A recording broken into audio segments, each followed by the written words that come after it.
Hello, and welcome back to the Rec League. We have two teams here tonight fighting to get out of that last place spot. Team Gromp versus Team Ocean Drake. I'm Darth Ted, joined here by my co-caster Gulen. What do you think of this matchup tonight? I think that somebody has to win. That's what it looks like. Somebody has to not be 0-4 at the end of tonight. I'm excited to see who it is because both of these teams have some pretty star players on it. So I'm really curious to see what the standings would at least indicate is going to be a pretty even and bloody match. Yeah, are there any matchups in particular that you think are going to be the go-to bloody matchups? I'm really curious about the mid lane because, at least to my understanding, Big Fucking Rob has not always been in the mid lane. So I don't know if he feels at home there yet, but maybe. I know that he's been practicing it a bit, so I'm really curious to see that. But I think we're going to see blood in the bottom lane. I think that's what I'm expecting. I think there's blood will flow in the bottom lane, and I'm excited to see that. All right, sounds good. And I think we're just going to be getting into game right now, and we'll get this one going right away.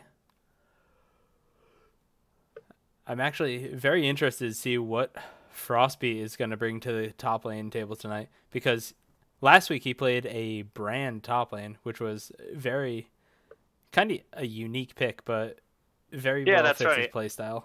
I think we all doubted it. I think I was casting that one, and I remember seeing the brand and being like, "There's no way this isn't gonna happen." And you know what? He did it. He not only did it, he freaking excelled at it. Yeah, He did really well in the lane, and then also later in the team fights. He just is a very impactful mage, which kind of maybe gets back to his support roots that he kind of likes to play, Bard and stuff in the bot lane.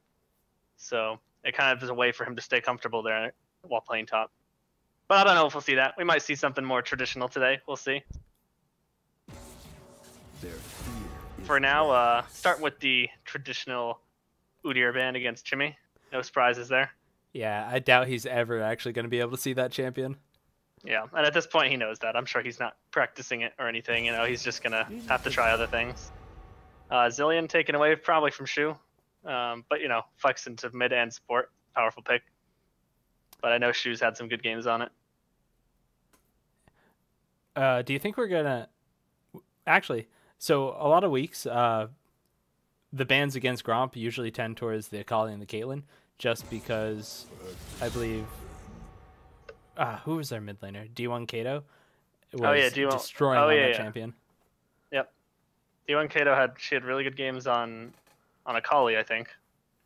I don't know. Have we seen? Has Shu actually been able to get off Akali in the Rekt League yet? I think he played it once, but it didn't turn out too well for their team. Yeah. Well, we'll see if they go for it, because the Victor ban, which we definitely know Shu's comfortable on, only one ban left. We're gonna have to see if they put something at Frostbeat, or if Frostbeat's got the Ocean and they say, "Screw it, we're not even wasting a ban on you." Let me get in there. Ooh. Okay, Tristana taken away from Faded Skies.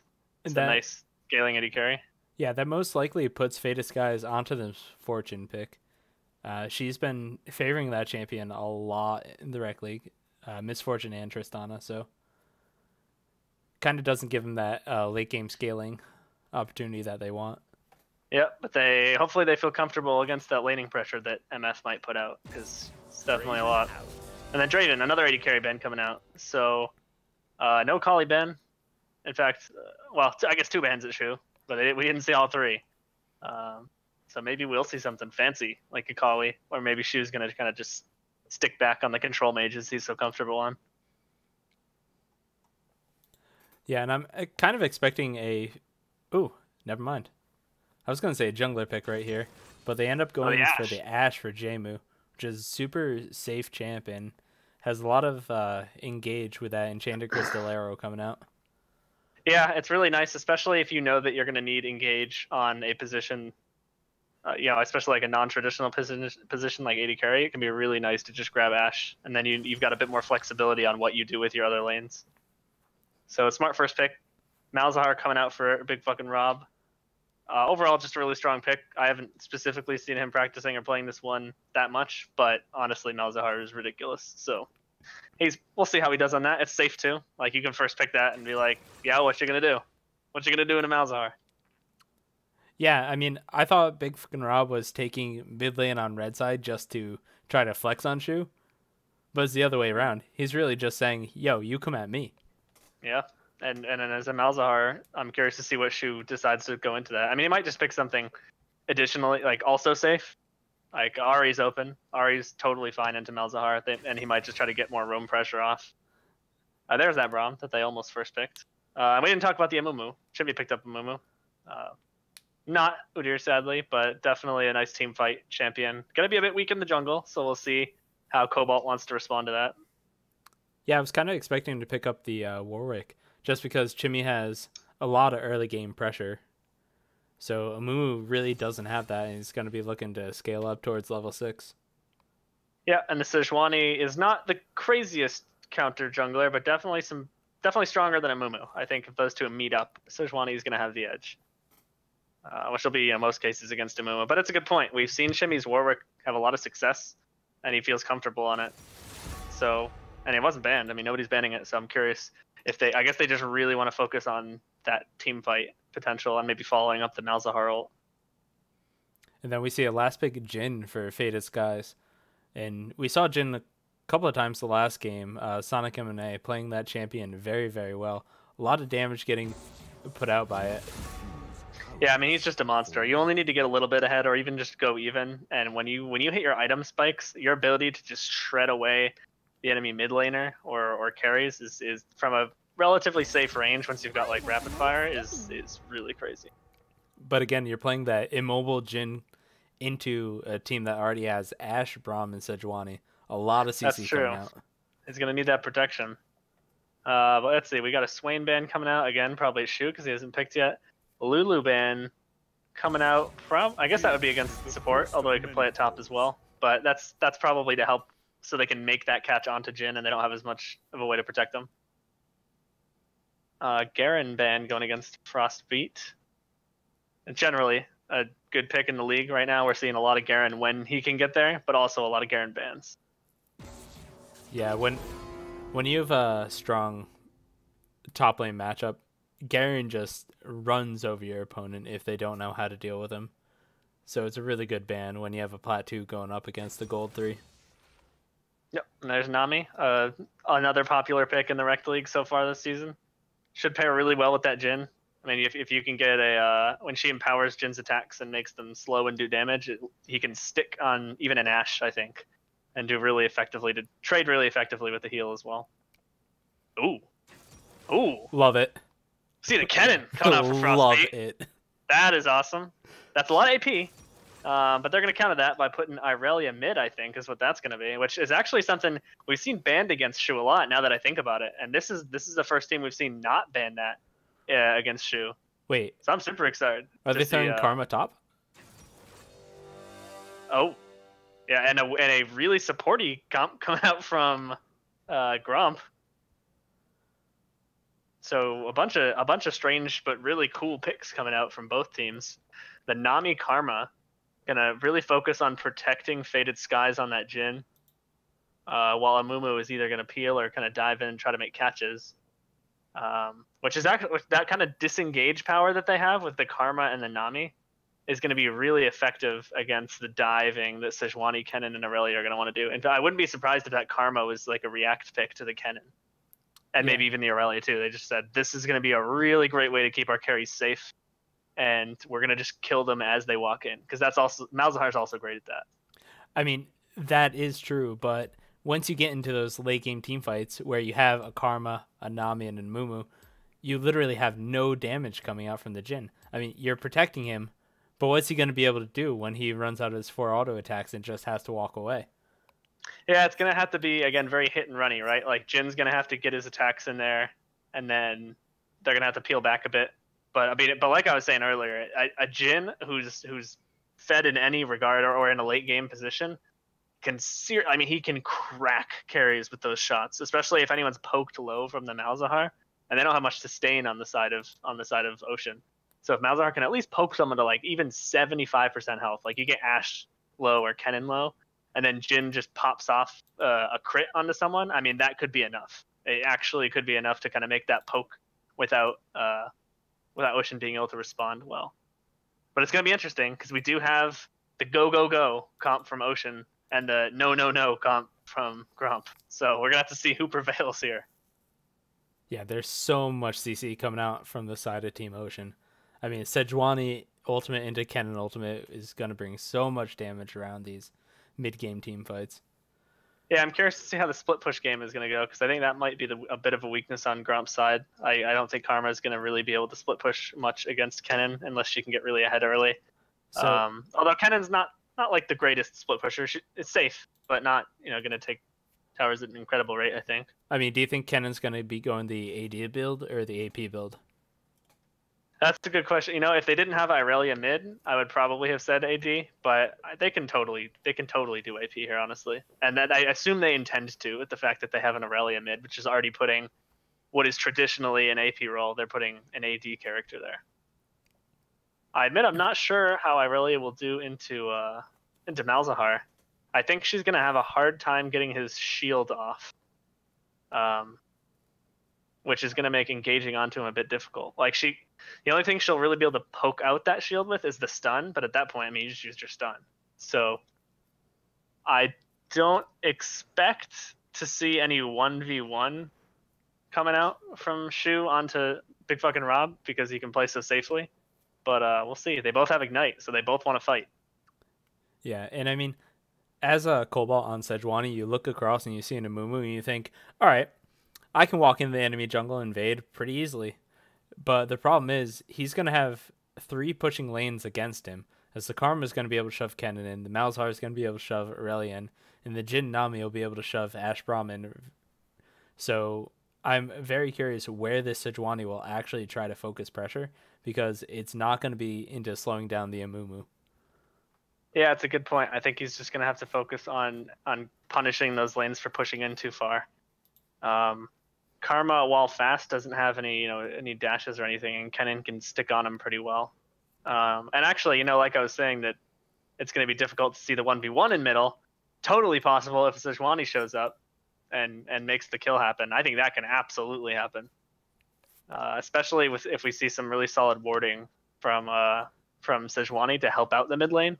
Like if you can drop a pink ward in one of your mid laners' side bushes, you can just be so effective if you kind of hang around the area, and then when they come to push it, they will not see you because you've got it pink warded, and then you can engage on them. I think it's a really powerful tool, especially as Sejuani. We've seen Enraged Overy pull that strategy off really well. I can speak from personal experience that I have gotten killed at least once by that strategy. Yeah, it feels really bad. So maybe we'll see that. Maybe we won't. I know that vision has been a problem, I think, for both of these teams historically, which we've credited to some of their losses. And if that stays true for this game, then it will definitely live up to the bloody expectations we have, because no vision probably means a lot of dying. I have one more really good question for you. What do you think of Predator Malzahar? So I've actually heard this. I don't think this is a total joke. In fact, it's pretty awesome for just like going in and stomping someone. I have not tried it.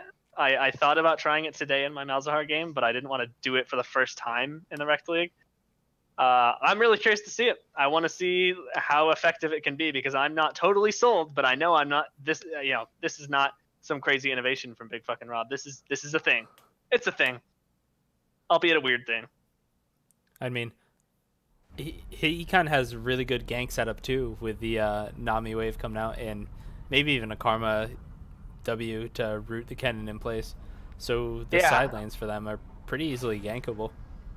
It is interesting because it does telegraph a little bit that they're going to be trying to use Malzahar to engage, which you would traditionally think of being Chimmy's job on a Mumu. But having multiple options is nice.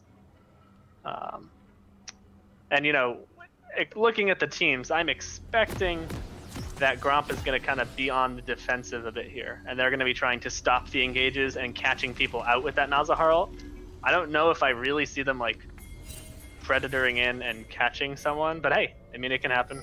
He's just going to have to be really careful he doesn't get dove on while he's immobile and susceptible to, Ash Arrow and Sejuani ult and Kennen jumping on his face. All right, so prediction time. You promised the viewers a bloody game. Where does first blood go down to?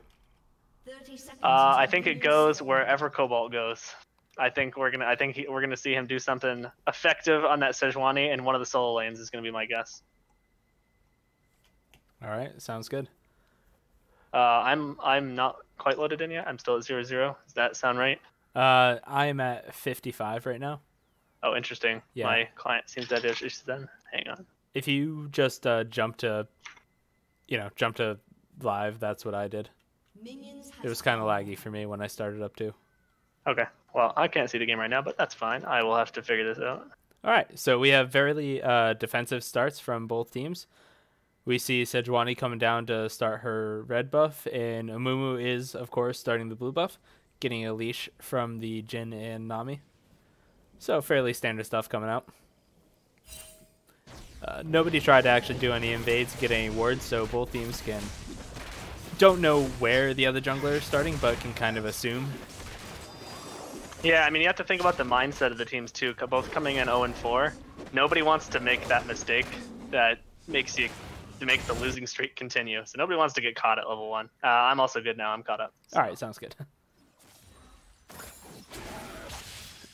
And we see Cobalt finishing up the red and just walking up towards the blue buff. It looked like she was going to go towards the Scuttle Crab, but looks like going topside Scuttle.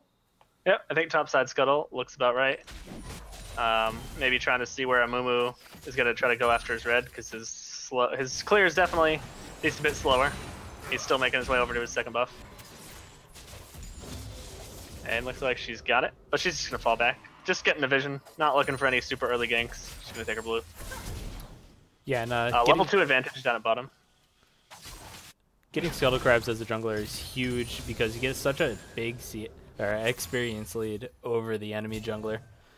And when you have an early jungler, well, not early like Sejuani, but a weak jungler like Amumu on the other side, those Scuttle Crabs are pretty much free for you.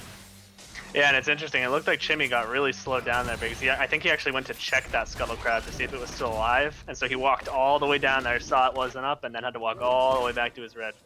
So that's pretty rough. It's going to be an even slower start while we see Cobalt's already at level 3. Yeah, and it looks like Big fucking Rob already had to go back against this Aurelia. Well, I don't know if he got poked out or what, but Shu puts a giant wave on his turret, which Chimmy's gonna pick up, but that's not great for Big fucking Rob. It's gonna put him behind. Yeah.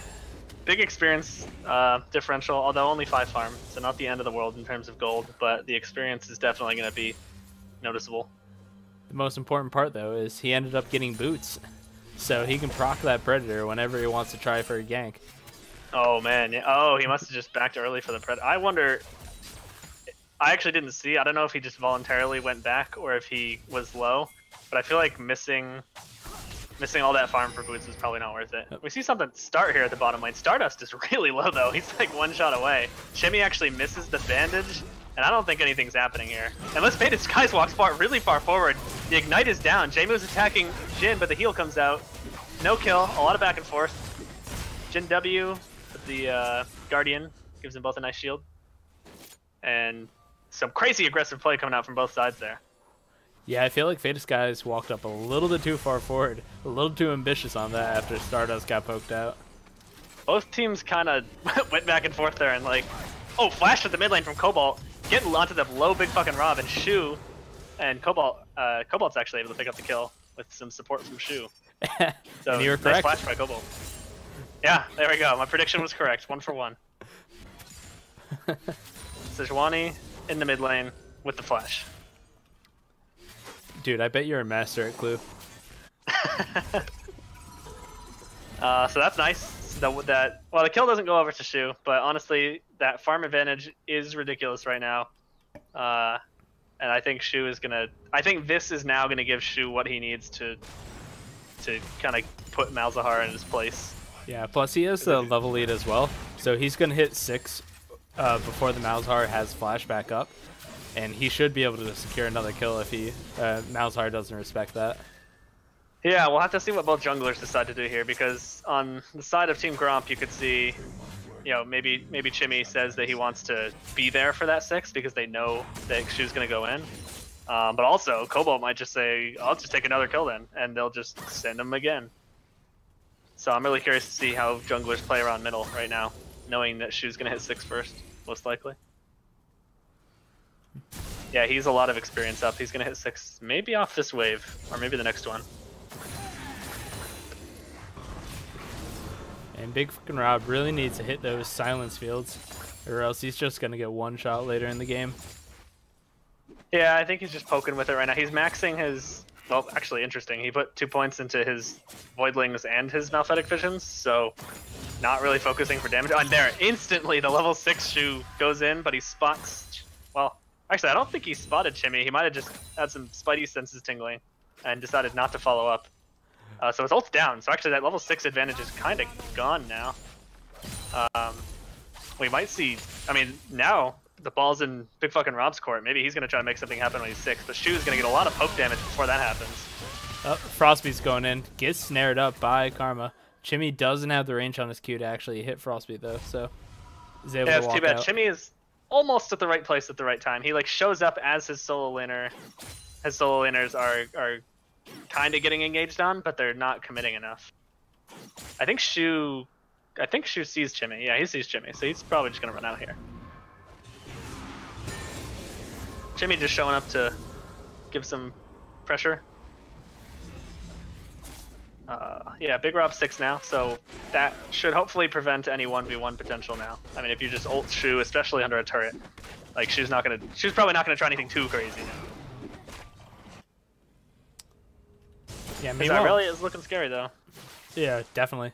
Meanwhile, bot lane, Jamu has been able to secure a pretty good CS lead. 10 CS at 7 minutes over the Jhin. And Baxton is able to pick up that Cutlass first item. Yeah, we're seeing CS leads from middle, pretty sizable CS leads from mid and bottom right now, especially middle. That middle CS lead is definitely hurting. I'm actually really impressed with Frostbeat's ability to keep up in CS, because Kennen versus Karma does not seem like a very favorable matchup at all early. No, it sounds oppressive as heck. So... He's 10 behind, about to be just a little bit less than 10. Not too bad. Could be a lot worse considering the matchup. He's kind of just gonna have to survive until Cobalt decides to pay a visit and they can all in.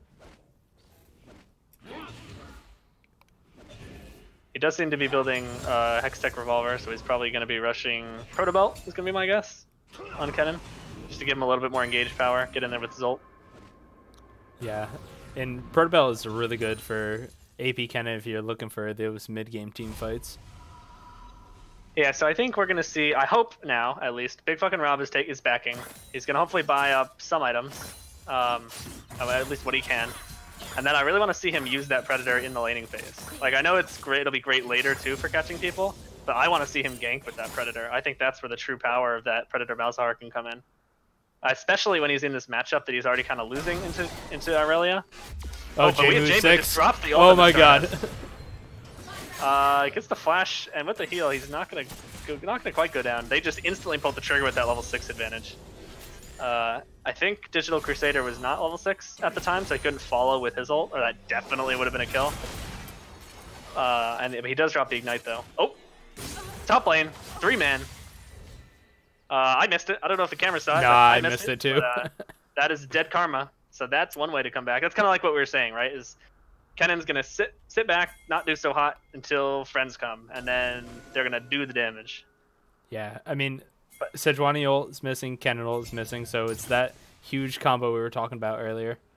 Yep, and Gromp really wanted to return something at bottom there, but honestly, props to Ocean's bot lane saying, okay, they're probably kind of mad about what happened at top lane. We should probably hang back. They're gonna be looking for some revenge. Yeah, Jamu's been playing very well on this Ashe so far. Pretty much perfect CS right now. Oh my, yeah, that CS coming out from mid and bottom. That's great right now. It's 90 CS on both of them. They're having a little race. Which one hits 100 first? Yeah, exactly. Oh, Shu doesn't want coming farm. He in wants mid. kills. He wants kills a little bit too bad because a lot of damage coming down on the Shu, although not enough. Ooh, nice move right on the edge of it. He's really low. It's going to come down to autos here. Yeah, Jimmy's going to get the last auto onto him. Is Cobalt going down as well? He's silenced. Has Malzahar E on him. Yeah, he had the Malphatic Visions, but not enough to bring him down. I think Big Fucking Rob might have not had enough mana for his Q there. Although, you know, his Q wasn't going to do that much damage because he's maxing his visions. But great pressure from Chimmy there, punishing Shu for playing so aggressively, which is exactly what you want to do in that kind of situation. Feels great as the mid laner when you're getting pushed in and you're like, man, this sucks. If only someone would gank. And then they actually gank. And bot lane's kind of baiting a bit here. The Zombie Wave gets blocked by Braum, but Chimmy is just walking in behind him. He has no ult, but he might be able to just get the bandage on a Digital Crusader for enough kills. Yeah, Jim finishes up with the ult. Stardust is super low. Jmu trades a kill onto Braum. So not too bad, actually. The jungle pressure was at bot lane. Digital Crusader goes down, but honestly, so does Stardust. The worst part probably is if Faded Skies is able to push this in. But yeah, actually, not the worst situation. Jmu played well enough to kind of trade back there a bit. Yeah, I was really expecting him to do the hero play and flash in front of the Braum to take that 4th Jhin shot and kill the Nami at the same time, but... That would have been bold. Frostbeak getting really low. That would have been amazing. That would have been the freaking hero play. But as you were saying before about the Malzahar, he did end up helping out with the kill onto Shu, but he's still down 40 CS, and that is a huge deficit. Yeah, and you know what? Something I was saying, I had forgotten Irelia's W actually has a pretty long range, and I've been seeing Shu take the shield off of Big Fucking Rob super quickly with that. So actually, that's a great matchup. That was one thing I was worried about. He just takes the shield right off every time it's up, and he can totally just go in with his stun, keep the pressure up, which is great.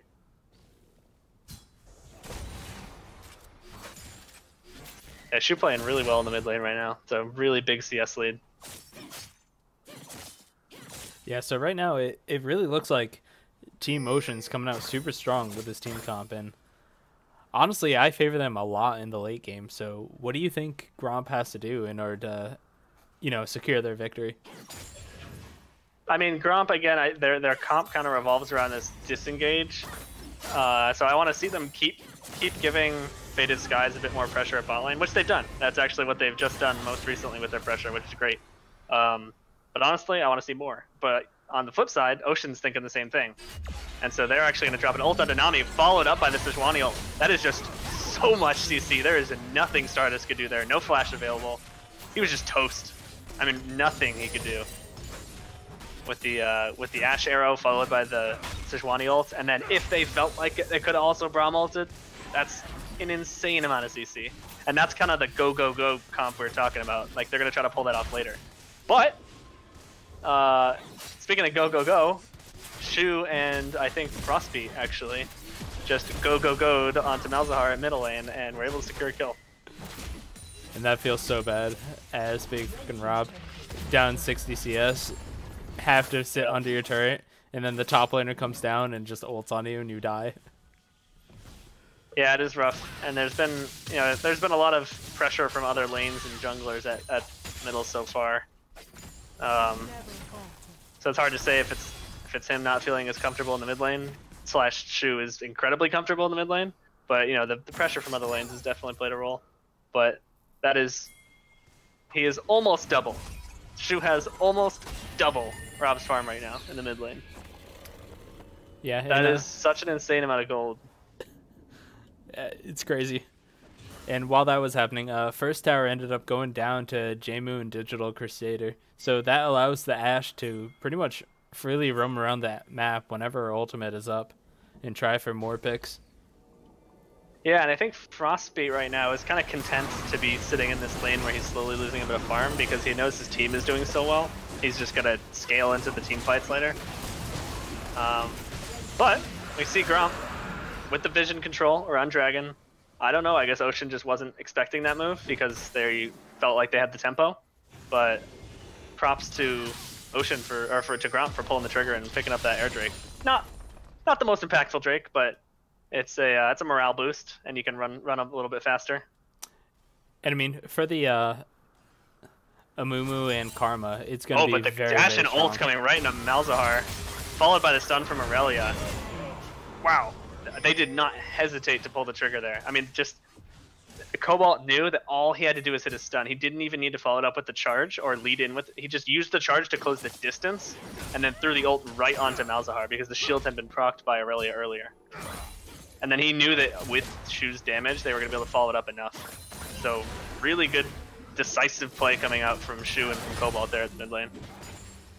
Just tilting Big fucking Rob probably more than a little bit, which is always a effective strategy if you can mentally remove one of the players from the game. Especially now that he's almost getting doubled in CS to Shu. Yeah, the silver lining here.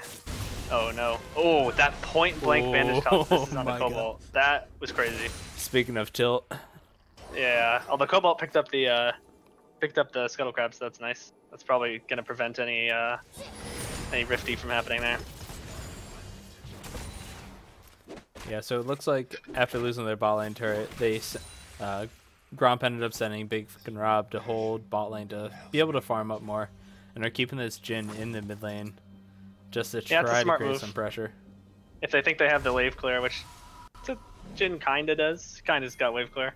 But I was gonna say the silver lining, at least of Malzahar, is that his kit has a pretty good utility. So like even if you fall behind in this 0-3 situation, if you play your cards right, you still can provide some useful utility. It's not like you're all damage and you are just now useless. Yeah. Oh, we see them engaging on Asclepius at the top lane, but he flashes away, I think.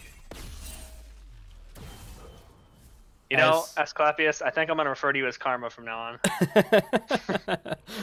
You got me that one time. I think you're Karma now. Yeah, but to the utility that Malzahar can provide, you already see QSS getting picked up by Shu, so when he jumps in and gets Malzahar ulted, he's just going to be able to walk out from that. Yeah, and I think it's up. Big fucking Rob is just going to have to note that. Take a little mental note that there's one person with QSS on the other team, and it is Aurelia, so probably don't ult him. Ooh. Still got other targets. Like, if you can catch Frostbeat going in too deep, maybe trying to, like, get a little hype and engage a fight with a Kennen ult, you can just ult him before he gets his ult off, which is great. But right now, we're just going to see some brute force mid lane. Gromp doesn't actually get the shield up in time to block the Nami ult, so everyone's slowed under the tower. Digital Crusader's trying to back off, but he gets caught under the tower, and his team isn't really able to support him because the minions all died. So, good catch. I like that they're able to, it's always good to see teams not hesitate to focus a tank in that position when they know that the damage is kind of like peeling back. Like, it's okay to just pick whatever target is standing closest to you in that situation, and that's exactly what they needed to do. Yeah, with all that pressure in mid lane, Big fucking Rob was just able to walk up to that turret and actually blows the Predator to get away from Shu's Aurelia. Yeah, I mean, that's one use for Predator. I mean, it's not... That's more of a prey move right there. But I guess they can't rename it on the fly. Not much of a Predator move to run away. Yeah. Sorry. But right now we are seeing only a just under 2,000 gold lead. Nothing too crazy. Both bot turrets are down. Top turret is low for Ocean, in fact, might even go down right now. And then mid turret is low for Gromp. So there's definitely objectives that are available for both teams on the map right now.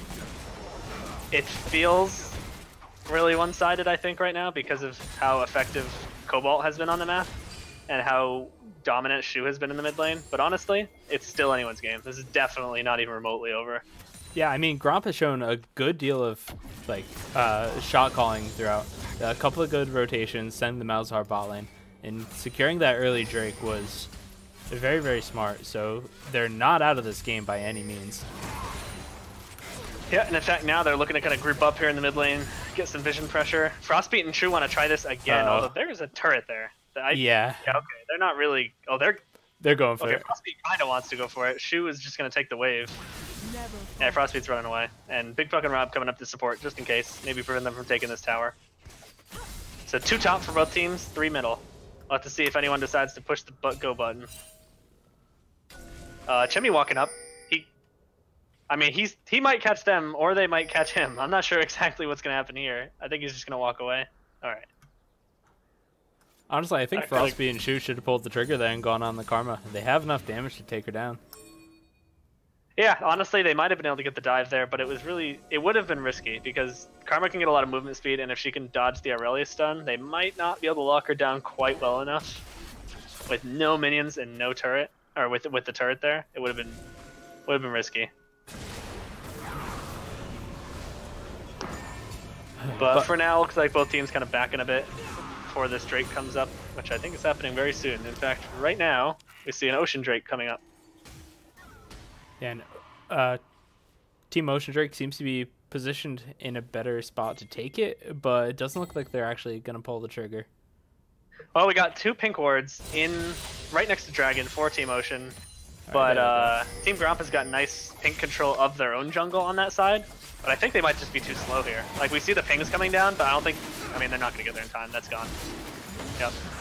So 1 dragon for each team. Oh, but now they're going to try to pull the trigger. They get the arrow only onto a Mumu, though. Not the target they want. And Jin is kind of peeling back now with his ult. No targets going down. Chimmy just standing in the front line. The Frostbeat flashing over. The ult goes down onto Jmu. Jmu tries to flash out while his team gets eradicated. Super low, gets picked off by the Q. That plus Frostbeat is still alive with 4 people there. He gets a nice stun on the Faded Skies, but he's gonna keep running. Maybe he can get out of here. Oh, nope. Flash from Karma. Oh, flash from Karma and Faded Sky. I think they actually both flashed for that. But you know what? They'll take it. That's an ace. Clean ace. That was a really good flank from the Kennen. He had a good TP to get into the backline.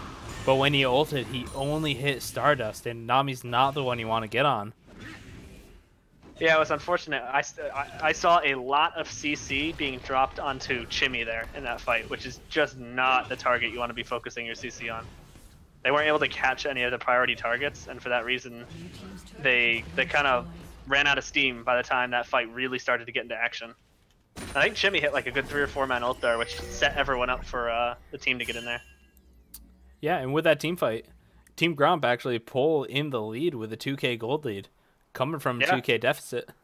It's a good point. It's definitely a consolation prize is that Ocean got the Ocean Drake before that, so they did walk away with the objective. But the gold definitely swings in favor of Team Gromp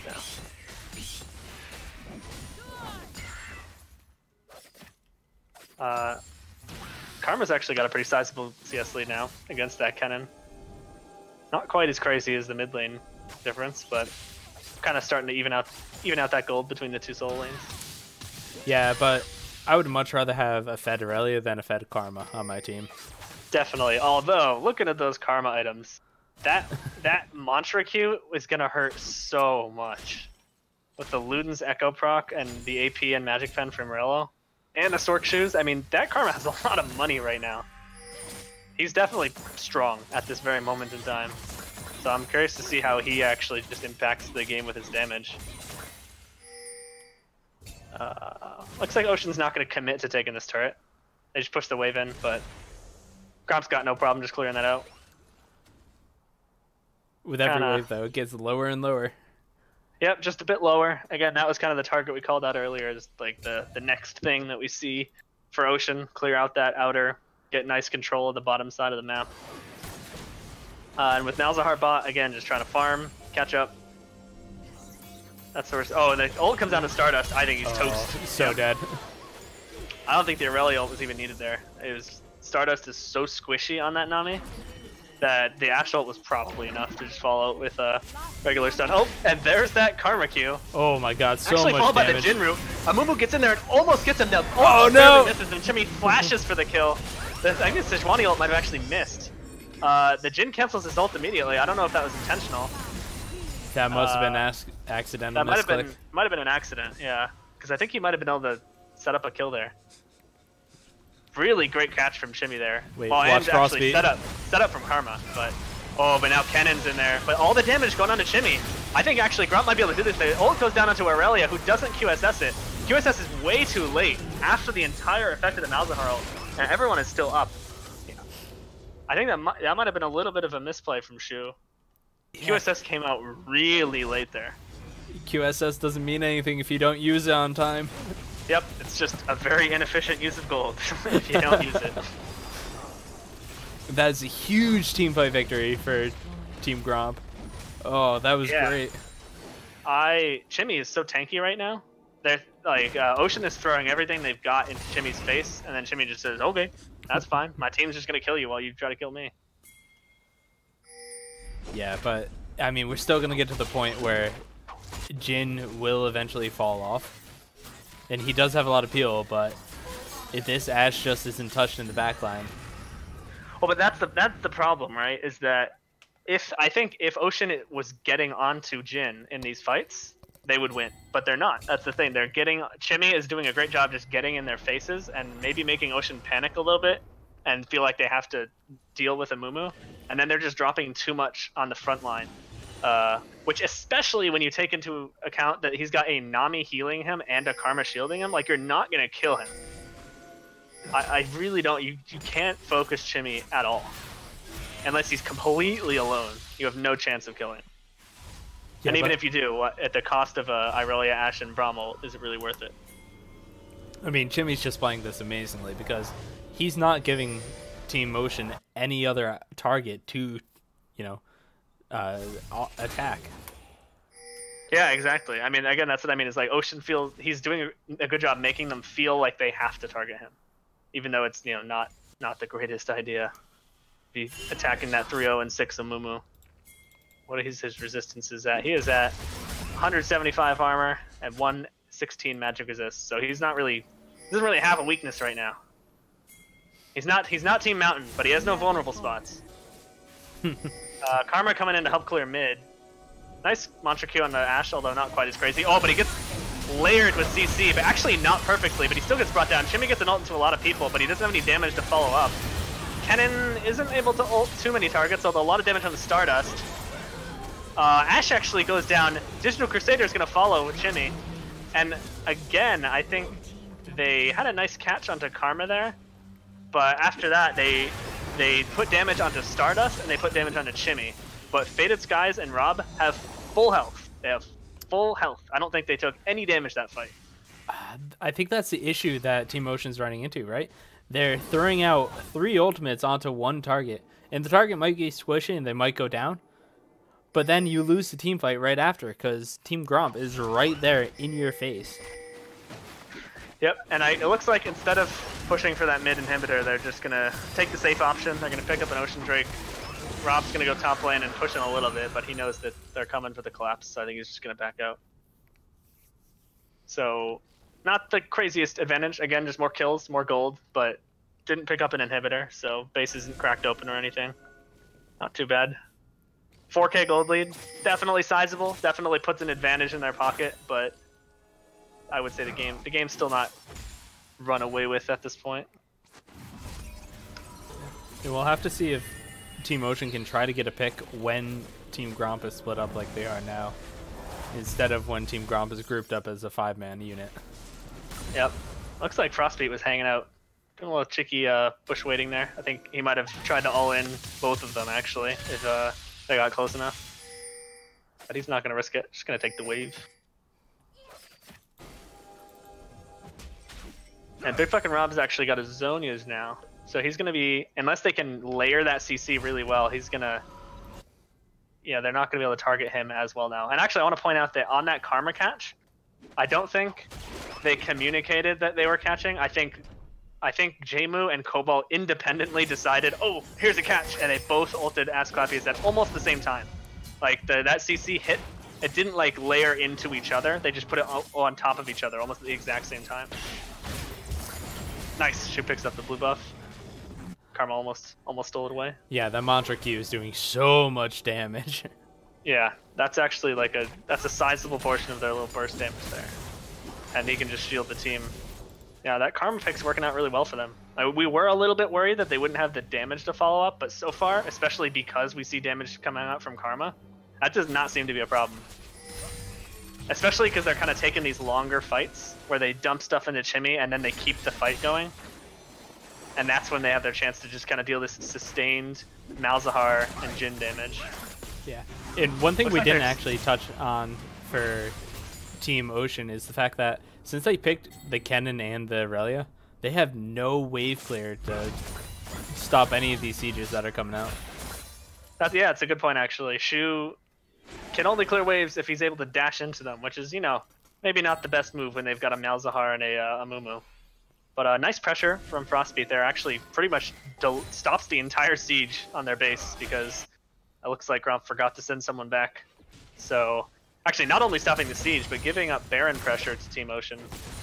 They get a couple pinks, or they get one pink. Oh, down they're going for this dive. Yeah, I think you're right. Stardust and Faded Skies are in huge trouble. Oh, the Sejuani ult comes out prematurely. The Ashe ult misses. Both of their catches are down. The Braum ult comes out, but honestly, it's not enough. And that is 3 big ults down. Braum gets super low. I think that's going to be a kill. Oh, they're in so much trouble. Ult comes on the Shu. Better QSS this time. He's able to get out, drop the stun on his way. But Ocean is out of gas. They just blew 3 of their engage ults, and now they can't really follow it with much. And they didn't even have Shimmy there. Shimmy was in bot lane for that whole thing, and they still managed to trade a favorable kill there. There was so much miscommunication. As soon as that first ultimate from Sejuani missed, they should have just backed out and tried to take that top lane tower. I think if the Ashe ult hit onto Faded Skies there, they may have had a chance. Although, honestly, I think the only people on top of him at that moment were Cobalt and Digital Crusader. So even that might have not been enough. Oh, here we see the Predator Malzahar, maybe? Okay. Actually, Predator Kennen. Or no, sorry, Predator Malzahar. Yeah, Kennen does not have Predator. Coming out there. I think they're just going to siege up the... Interesting strategy. They've got their jungler bottom lane against Aurelia. And they're going to siege up this top lane. I guess kind of just brute force it because they know the ults are down for at least another 20 seconds or so. But they will have to be careful because if they overstay and let the ultimates come back up for Team Ocean, Ocean can pull the trigger again. So smart play from Gromp. They're just going to walk out. They're going to take the top turret and walk out. Playing this very slow and methodically.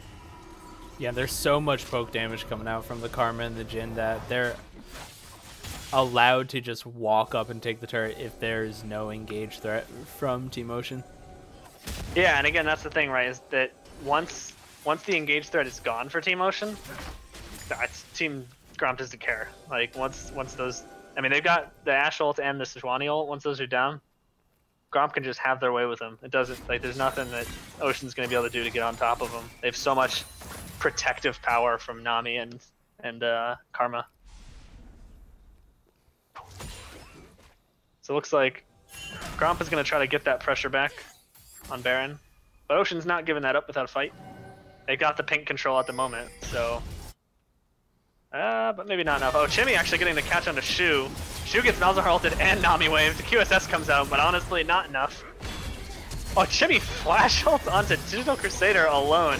I mean, he's so tanky, he's not at risk of dying here. Oh, that Karma Q. Oh, Chimmy is just invincible right now. Oh, he doesn't hit the bandage. Well, that may have been pretty risky if he had actually hit that bandage. So maybe for the best, but yeah, Chimmy is absolutely invincible right now. Oh, but Stardust? Mummy just doesn't care. It's 4-0-10 on this champ. They Level probably could have 17. pulled the Sejuani ult onto that Nami, but honestly, maybe not worth it. I mean, you're down in 3v5 right now. Probably the wrong call if you want to try to engage. Yeah, I mean, they could have made it a 4v5, but again, it's a Nami, so it's not like a huge priority target. Yeah, just brute forcing this mid turret down. It's weird to say this for a team that has a Sejuani and an Ashe, but Ocean just can't get onto Gromp right now. They cannot find a way to get onto their backline in any means. And but here's an interesting trade we've got going on. Gromp is actually going for the Dragon, and Ocean says, fuck it, we're going for the Baron. I mean, they know they have the Baron vision. They've had it for the past couple of minutes. Yeah, but now the question is, can they bring it down fast enough? And it looks like Ocean thinks, no, we can't. So now they're in a tricky situation where they actually kind of leave Shu out to dry. If he gets snared here, that's going to be tricky. His Sterix got procced there, helped him out, but... and in the end, Gromp just picks up a free dragon, and no Baron pressure is had. Ashe Arrow comes out, narrowly misses Stardust there. Very, very close. But again, still not the target you're looking for. Yeah, although, yeah, exactly. If that had hit, that probably would have just baited them into fighting, and then Gromp would have just pulled the trigger and killed him again. Especially since Shu is still half health. Yeah, and with that Malzahar shield, I think you basically have to hit Faded Skies. Although you could probably hit Karma as well. You might be able to hit Karma. But yeah, Faded Skies is your target. But that is a lot of bodies in front of them. Alright, they know they're doing the Baron. Looks like the call is to stick on the Baron. Oh, but big Sejuani ult followed by Kennen. Oh, so my much god, damage, that's but he so actually much gets killed damage. before anyone's able to go down. The Baron is still alive. Chimmy is in deep in 4 people right now. He has no support. Shu actually decides to dive in now. Gets 1, 2, 3.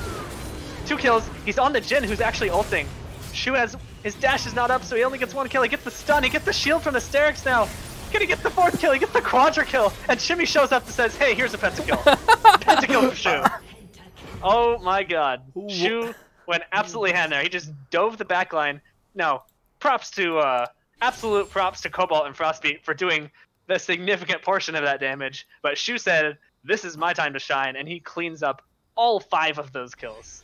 That was That is what such Irelia a is made huge for right there. Sejuani Kennen ultimate combo. That was insane. They got everybody inside of that AoE stun from Kennen. Yeah, that was a beautiful setup from Cobalt and Frostbeat. It's too bad that it looks like Frostbeat actually got killed before he could Zhonya's. But he still got the ult off on, I think, 4 or 5 people, and Shu was able to follow that later into the fight with some crazy kills. Oh, that was really, really impressive. That's exactly what Ocean needed to do. And just when it looked honestly, like it it's was exactly what Gromp needed to not do. Throw at the Baron. just want to look like a free game for Gromp. They ended up throwing, giving a pentakill over to Aurelia. Yep, back to a 2k gold difference. And you know what? At the very least, that's a confidence booster for Ocean, because now they just saw, okay, what's the best case scenario? They just saw it. They just saw pretty much the best case scenario, and it was pretty nice. Yeah, the only thing better would be a surrender vote for them. Oh, the ult actually comes out in a Karma, followed by an Ash Arrow. Yes, exactly. With the team not there to protect them, there's only so much you can do. And they're pulling the trigger again, and I think they've got control of the tempo so much here that Gromp they're scattered around. I mean, they had like all 3 lanes occupied there. Karma was just left alone in the mid lane. Yeah, but they do need to be careful. They're down 2 big ults. Brommel blocks the wave, but he's still kind of caught out. Jimmy catches a bunch of people with his ult. They're going to need to try to disengage here. Big Shu ult, but he gets some damage down, but not enough. Oh, but Kennen goes in. Again, so much damage. He gets the kill on the Jhin. It's 2v3 right now, but Jmu is healthy. It's going to be if Jmu has enough damage here. He's, you know, doing his autos as he falls back, but I don't think he's going to be able to take on 3 people. Okay. Okay. Bloody from both sides. Yeah, so the initial part of that fight, it was really good to see the Cobalt ult come out, and then when it was about to come up, Ash Arrow comes out just to layer that CC onto Karma. But they end up going a little bit too far, and Shimmy once again gets a huge ultimate off in the fight. And then yeah, Jimmy's been doing a good job hitting these ults and kind of in the middle of these fights on carries. But this is another situation where they kind of caught Braum out of position, and it's really tricky when you're Braum because he was in the right place. He blocked the Nami ult from hitting the team, but his team was, you know, he just got deleted before his team could respond really. And, you know, Gromp is still maintaining a good amount of control in this game, picking up the Baron, which is definitely going to make defending a lot more difficult for Ocean. Especially when they have absolutely 0 wave clear. That's true. They already were going to have such a hard time defending a siege that I think that is probably just what Ocean needs to, or what Gromp needs to do here, is they just need to siege up. Malzahar is pretty decent in the sieges. They've got so much sustain, like these shields and heals from their supports. I think they just need to siege it up because there's not, because you know when they only fall behind when they're split, or I suppose in the case of Baron when they're literally on top of each other. But if they can stay in the vicinity of one another, they will be fine. Yeah, and it looks like Team Ocean might try to send Aurelia off to a side lane just to keep pressure in that 1v1 and try to give up the mid turret. Or, sorry, the mid inhibitor. So I don't think there's any chance they actually defend that. I agree, and it looks like, again, Gromp's playing this kind of safe, which is interesting because they had such a lead for a while. You almost might want to say that they're playing it safe may have cost them because they weren't pushing their advantages that much, and they were just giving, the longer the game goes on, the more chances Ocean has to pull off their crazy wombo combo or pull off their crazy catches. Like, they just need to get that one really beautiful catch, and they're giving them time for it. Yeah, but with this next mini wave, it looks like they're going to be... Oh, nope, never mind. They're backing off to go to Dragon. Yeah, oh, it's Elder Dragon now. So this is a big dragon. They've already got 3 drakes, so this would be pretty huge. They've got 1 mountain to kind of help speed things up a bit. Looks like they're baiting, and against an Ashe, that's going to be kind of tricky. Shu is in a precarious position here. I wonder how much they're going to blow on him. He gets low, but big ult by Cobalt onto the back line. Frostbeat's in the back. Everybody. Shu gets 1 kill, but he's low. Faded Skies gets in there, gets the kill on a Cobalt. Faded Skies is reloading. Oh, but they get a nice catch on the Jmu, who flashes over the wall. I think he also has a QSS. Yeah, he does. Uh-oh! Digital Crusader spreads the Malfetic Visions onto Jmu, who gets brought down by them, plus the Jin ult. That was unfortunate. Shu is on Faded Skies, though. Takes down the Jin of the 1v1. Really good play from Shu. I think he was able to heal up on some of the minions. Yeah, he's just cutting the minion line here. Really beautiful play because Yeah, that might have been game if he didn't go for that. That is an open inhibitor, but I suppose he is probably preventing the end of the game, at least. Interesting positioning here. We have 2 members of Ocean behind Team Gromp. But Team Gromp doesn't have any ultimates up right now, and it is a Frostbeat, Kennen, and a Shu Aurelia. But it doesn't look like they're going to try to go for that outplay. Yep. Gromp's going to take the inhibitor, which is smart. I mean, they still had that pressure, and maybe look at the dragon, or maybe they're just going to take up some camps, deny that gold to Team Ocean. So oh no, they're starting it. Oh, they're starting it without their AD carry even alive right now. And they're on a ward, so Ocean knows it's happening. Oh, but they're killing it so fast. I think that Malzahar is doing a ton of damage to that Elder Drake, which gets picked up by Chimmy. Elder Drake with 3 dragons. 3 different dragons. No Infernal, sadly, but 3 dragons. Going over to Team Gromp. And as you can see how fast he's taking that Blue Sentinel down. Yeah, that's a lot of damage. That Elder Drake, the fact they picked up that Elder Drake is going to give them a burn, a damage over time on all of their attacks. Plus, it is I think it doubles the effect of all the other Drakes they've had, or increases it by 50%. It's not quite double, but yeah, 1.5 makes their dragons a lot more effective, and they've got a nice spread of their Drakes. So honestly, they're gonna zoom, and they're gonna heal, and they're gonna take down objectives super fast. So all in all, Gromp's looking strong right now. But as we've seen from Ocean, the game, I mean, with the flick of a switch, Ocean could decide to pull the trigger and give Frostbeat and Shu a chance to clean up. Yeah, and unfortunately for Gromp, the Baron buff ended up timing out, so they don't actually have that push pressure anymore. Yeah, honestly, the pressure they've got right now is just that they're so strong. Like, they can take a 5v5 and win. And Frostbeat is actually in the bot lane right now. This is pretty risky. Oh, Chimmy actually misses the ult. He bandages onto a minion, so he has nothing left. But he's just so tanky. All he has to do is stay in there and get the bandage out. Digital Crusader who goes down. Frostbeat needs to get back here now. He backs, but there's already 1 turret down. I think he might have just come back too late. They needed to pull the trigger immediately. I think Gromp, yeah, Gromp. Oh, Shu goes onto the back line. Good stun, but I think Shu's gonna get brought really low. Red Guardian Angel, Jmu's still alive, actually shredding with his Hurricane, but I think he got taken down by super minions. Yeah. Jmu was actually swinging away with impunity there, and a super minion came and slapped him on the back of the head, which brings him down and gives Gromp the victory. So, despite some ridiculously impressive team fights and play from both sides, Gromp walks away with the win. Yeah, I mean, it looked so good for Ocean early on. And then they had a couple of team fights where they almost came back. I mean, that Frostbeat and Cobalt combo at Baron looked so spicy and so juicy. I thought they had it. Yeah, I think they managed to stay in the game for a long time. I think it's good to, I don't think, well, I actually, I guess we could see the gold graph, but I think Gromp was ahead most of the game. And Ocean was really just like staying in the game was a big part of it. Yeah, and I mean, Team Gromp proved me a lot. I thought that they were gonna end up running out of damage and not being able to do anything late game, but they just straight up ran out the other team and ended up killing them all. Yeah, I mean, we saw most of the time they were not like instantly blowing anyone up. They had to take a second or two to actually kill someone once Chimmy had caught them. But it didn't really matter because it was so difficult for Ocean to trade a kill back. Like I think every time Gromp was able to engage onto Ocean, it was a huge issue because now a lot of the tools that Ocean has available become not as relevant. Whenever Ocean was able to pull the trigger onto Gromp, even while behind, we saw so much success there, like at the Baron, or like when they were able to catch Karma in the mid lane and make a push off of that.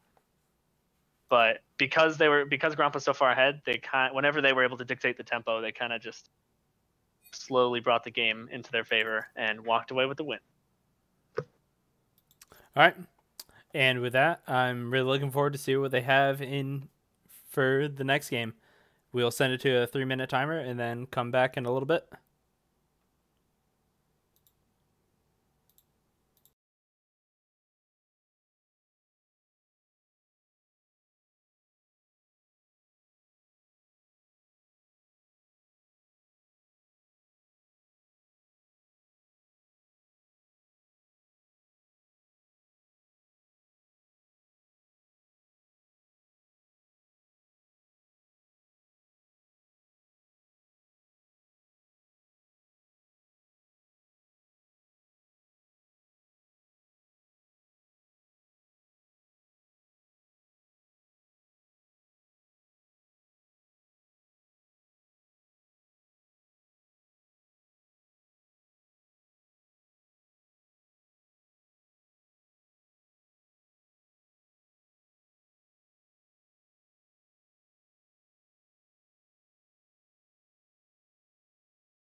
And welcome back. We are here with game 2 between Team Gromp and Team Ocean Drake.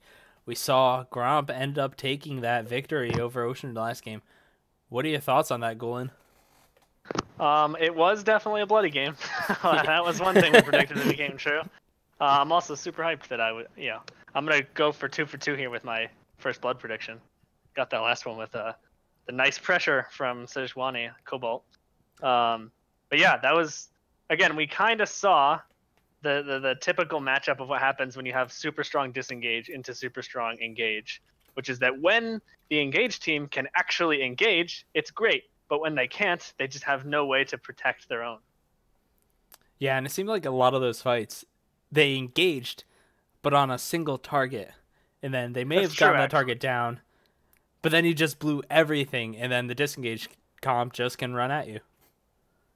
Yeah, I think the problem, actually, that's a good point. Some of the problems we did see early on, especially, was a lot of engage going on to Chimmy, who, maybe if he was behind, like he was getting his jungle stolen and he was 2 kills, and, he had died twice or something, maybe we could have seen them blow up Chimmy, but he was doing well. I think he was like 3-0-6 or something at one point, with a really, really effective score as a jungler, and like they weren't going to be able to blow him up, and they thought they could, and that's kind of what scaled things back into Gromp's favor. So I'm curious to see how they're going to adapt their styles. If we're going to see maybe more protective stuff coming out from Ocean, or if we're going to see something. I expect we might honestly see something very similar from Gromp. So let's see, because that worked pretty well. Yeah, and I mean, I'm actually very interested to see what bans are going to be aimed at the top lane, if they're going to get Asclepius that Karma again. That's true. The Karma was really nice for their defensive team. It just had honestly, so it was really damage. strong lane too. I wonder if it's actually a really great champion to give to someone if you just need them to like do okay in lane. Although he did more than okay. I think he won that lane, but it's like nice and safe, which is pretty cool. Yeah, and it's just what you were saying. Like, the Kennen doesn't have a lot of wave clear, and had no way of actually getting onto that Karma, just because the Karma has move speed as well. Yep, it looks like we're already seeing a pretty significant shift in bans based on that last game from both teams. Looks like Amumu is coming out against Chimmy. They did not like that, which is pretty reasonable because he did incredibly well. I will still probably see Udyr. Although Karma is the second ban. Maybe they're not scared of Udyr. Could this be it? Are we going to see the Chimmy Udyr? I think they heard us the first game and just leaving it to the last ban so we get excited. All right, you guys, am I going to get baited here? I don't want to get baited. I want to see Chimmy. I want to see Chimmy on that Udyr. But yeah, Sejuani and Aurelia bans coming out against Team Ocean, which is extremely responsive just to that last game. They just did not like playing against those, even though they won. Yeah, I mean, they might think that the Kennen was super strong, but only actually got on them because of Udyr. He's open. Are they gonna do it? What? First pick? No, I assume Gromp's probably not gonna pick it. So honestly, Ocean has 2 picks here. Oh, they picked it. Oh, sorry. The team's mixed up. Yeah. Shimmy gets the Udyr. First pick. This is like seeing the Tom Nom Noms Garen. This is exciting. This is gonna be awesome. I think this is a little bit better though, just because I think Chimichanga is gonna have a huge impact on this early game. Oh, I don't want to pick favorites. Sorry.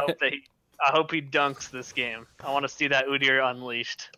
To be fair, we don't see the Infinity Edge Udyr, so maybe Tom's Garen is better. Yeah, if you don't build Infinity Edge, you're not doing it right. I don't care who you're playing. And then we see a Galio picked up, most likely going to Shu in that mid lane. Yep, he really likes that champion. He's actually, he's able to perform really well in the 1v1 in middle on that. And then also its ability to provide global pressure is so great. Yeah, but my only issue with that is Shu needs to be the guy to carry these games, right? Like, Jmu has puts out a good amount of damage, but sometimes his positioning isn't right and gets picked off. And Frostbeat's been going for more of these utility type top laners.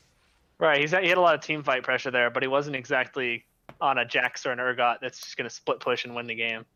But which means maybe we'll see a switch here with the Galio mid. Maybe we'll see actually them give Frostbeat something with some serious carry potential. Or maybe it's like even a a Galio brand, top. or it's a Gallia top. Malzahar still going to big fucking Rob. Guess he, despite last game's performance, it's still a safe champion, and he feels like he can right his wrongs from last game and do well this time. So I hope we can see that. Yeah, Jin coming out again for Faded Skies. I think he felt really comfortable on that. Yeah, Faded Skies really had a good positioning in those fights, and although sometimes the rally was able to jump on her when the ultimate was up, for the most part, put out so much damage in those fights. Yeah. Yeah, Faded Skies, she did pretty well. Olaf coming out for Team Ocean. That's a pretty big change up from what we've seen last game. I think we've seen it before. I think Cobalt may have played Olaf before.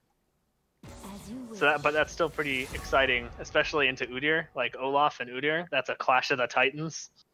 I don't know who wins if they meet each other in the jungle. I have no idea, or if it's gonna be an Olaf top. I think level 1 and 2, Olaf really takes the cake, at least early on. But as Udyr begins putting more and more abilities into his Tiger Strike, Olaf's going to slowly start losing those trades. Yeah, and I actually don't even know what kind of style Chimmy plays in the jungle, if he does go Phoenix Udyr or Tiger Udyr, or what his preference is. It's been a long time since I've seen Phoenix Udyr. I guess that's maybe an old school. Maybe I think it's been that long since I've seen Udyr ever. Just played. Nobody plays Udyr. Yeah, but looks like we got an Ash ban coming out against JMO, which is nice, denying that extra engage that their team kind of needs right now. They don't have that much engage. They got the Morgana bindings, but you can see some good play avoiding any pressure there. So you expect a Nami pick right here? Because they banned out Stardust, Janna, and Sona. That's true. I mean, in terms of what he plays, I think that Nami's probably up there for picks. I guess they can't pick Nami because they already have the Morgana, so. Oh, that's true. I guess they're playing Morgana support. Yeah. Unless we see Morgana middle, Galio top, Olaf jungle. Could happen. This is a super impressive lane coming out from the bot lane of Team Ocean. A Caitlyn Morgana is just brutal to play against if you have immobile opponents. Yep, it's going to be a lot of... If that Morgana binding hits, it's going to be followed by a Caitlyn trap if she's in the right place, which will set up any sort of pressure coming in from other lanes, or honestly just earn themselves a little nice kill on their own. Yeah, so much damage. Because you got the Morgana binding into the headshot. Might be a Viger support? No. Viger top? Okay, wait, what's going on here? Viger top? Tom Viger Kench top? Tom Kench top? What's going on? Tom Kench top? You know what? I guess we'll see when they swap their positions, but actually, I don't know. It could be either. Malzahar could be a top? Tom Kench support or top. What about an Udyr top? I expect it's Malzahar middle, because Rob just played that. But honestly, the Viger and the Tom Kench, you got me. I'm curious to see which one they do. Yeah, and right now Ocean was just scratching their heads the same as we were, trying to figure out how they could counterpick. Yep. Although they did pick themselves up in Ornn, really strong laner, and provides some pretty sweet late game support to the rest of the team. And judging by the way they're swapping their champions, it looks like it will be a Viger top, although I've seen some cheeky strats from other teams where they do that swap and then they swap again at the last second, so the other team has the wrong master race, which is it's a cheeky move, but you could do it. No rules against it. And assuming these summoners are right, we're going to see teleport coming out from that Viger against the Ornn. And then Big Fucking Rob wants those kills. He's taking Ignite. He doesn't care. Yeah, I mean, honestly, this Ornn Olaf setup onto the Viger is going to be so good if they can actually pressure that top lane. I doubt there's going to be anything he can do after they hit level 6. The Ornn one honestly, coming in. Viger into Olaf sounds terrifying as a Viger. I mean, if he puts his ult on, you actually can't do anything. You're just going to walk away and then die. Like, he's going to run right through your event horizon and just slap you in the face. You don't have any way to move yourself. You're entirely reliant on trapping people in that circle or stunning them. And it's also a really good pick into Malzahar, too, for that exact same reason. Because he can't actually suppress you when you press R. Yep, so we're going to have to see how Gromp decides to play into that Olaf pick. And not only that, it's an Olaf that is supported by a Morgana shield, which is a little bit redundant, but hey, that means he gets to be immune to CC even longer. And then followed by a Galio ult. It's going to be really rough. I'm curious to see how that goes. But actually, I want to point out that Tahm Kench bottom lane is a smart pick because, like we were just talking about, so much potential for setup on the kills at bot lane with the Caitlyn and Morgana, but Tahm Kench is just going to deny all of that. Like, if Jhin gets hit by a binding, he's just going to get eaten up, and Tahm Kench is going to walk away. Yeah, no but problem. The issue with the Tahm Kench is you're still picking a melee into a double range matchup. So Jmu and Digital Crusader are going to have an easy time just pushing Faded Skies and Stardust off of the minions and should have a sizable CS lead. It's true. I definitely see the advantage in the bot lane going to Ocean here with the Caitlyn and Morgana. But maybe this is where Udyr gets, or Chimmy gets a chance to shine on that Udyr and show us why it gets banned every game. Yeah, but even if he does gank, you still have the Morgana Black Shield to be put onto whatever target Udyr is running at. So it's going to be really hard for him to actually gank bot at all. Yeah, it will be interesting. I guess Udyr has the luxury of, I mean, he can bear stance. Is his bear stance that he will stun the first target, or is it like a cooldown on each champion so he could stun Kate then stun Morgana? So bear stance, when he enters bear stance, he has one stun. Okay, so it's just one stun. It's not like one stun per target or something. Yeah, but switching between them is like what, 3 seconds, I think. Yeah, which I mean, it's a decent amount of time, but yeah, I was just curious if you could kind of like play reactively, like drop a stun, like whoever gets Morgana shields, he just runs at the other person, or when they get the shield, he just kind of runs around to the other person. But we'll see. But I mean, the bigger issue is you're neuter and you have to run at a Caitlyn who's just going to set up traps, and Morgana who's just going to throw a binding at you. This is the problem. It's definitely, honestly, the whole team on Team Ocean is a difficult team to run at. Very difficult. Yeah, so that, maybe that's why Ocean decided they didn't care about Chimmy playing Udyr, because even though he is good at it, it is not good into their team. So maybe they kind of like tried to bait him into this, honestly. I mean, it looks like it works really well for him because he can't run mid lane because it's just going to get taunted. In top, he can try to go for the Ornn, but the Ornn does have that unstoppable ability, so the Ornn's pretty much going to be able to get away from any gank setup too. I think he lost his unstoppable, right? I think they nerfed that, so his fire breath doesn't give unstoppable anymore. Okay. I think that's true. Yeah, I'm honestly not totally sure. I feel like I remember that happening. I think I was talking about the charge. Oh, is he unstoppable in that as well? I mean, he can get stunned up, but it's kind of like a Malphite ult where you can get stunned in the middle of it, but it's still going to finish. Oh, okay, I see. Yeah. But can you tell me a little bit about this mid lane matchup between Malzahar and Birdio?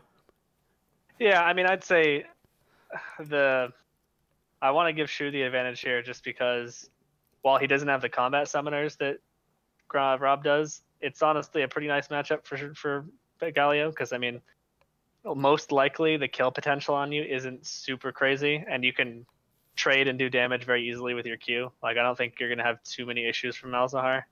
But hey, if Udyr shows up and he's able to follow up a Malzahar ult, he's gonna bring so much damage that they can probably bring him down. So it's gonna come down to Chimmy, I think. But in a 1v1, I'll probably give it to Shu. So what do you think about press the attack on Udyr instead of something like Predator? I guess what's the trade-off here is he's giving himself more sustained damage in lieu of mobility. Maybe he just figures Udyr has enough mobility. Who needs more? Like, yeah, it's tricky. I am certainly no expert on Udyr or Predator for that matter. So it's hard to say, but that would be my analysis of it, is that he is trading damage for mobility. So. All right, and it looks like we're getting into game 2 of Gromp versus Ocean. Gromp looking to pick up their first 2-0 of the season, and Ocean trying to pick up their first win of the season. Chimmy did something weird there. I thought he forgot to buy, but he just kind of ran back to Fountain for some reason. That's okay. No invasions coming out, so him getting there late's not going to matter too much. The onesie skin coming out from Udyr is so funny. That is a fantastic leader skin. It is really great. Again, safe play coming out from both teams at that level 1. Yeah, and it's just what you said last time. They're both bottom of the standings. They really want this win. No need to throw it away with something stupid right in the beginning. Yep. And you know what? I forgot that this is true, actually. Technically, both of this series could end with both teams having a win, which would be nice and warm and fuzzy inside. And then neither of them would have no wins, which would be great. But it would also be a huge for Team Gromp if they could walk away with the 2-0 here. So, I guess we don't have a live. Well, okay, okay, never mind. But anyway, we're getting into the laning phase. From a champs-like perspective, I feel like Team Ocean really does have the advantage in this game. So I'll have to see if they can hold on to that. Yeah, I agree with that. I think most of these lanes are going in the favor of Ocean. Shu just pushed that wave immediately into Rob. He pushed that wave in so hard at level 1 and just keeps poking with the Q. Yeah, and it looks like... But that'll probably change as the game goes on. Yeah. The more points Rob puts into Malefic Visions, the easier he'll be able to shove out the waves. Yep. Shu got a little hype there, took a tower hit, but he's still healthy.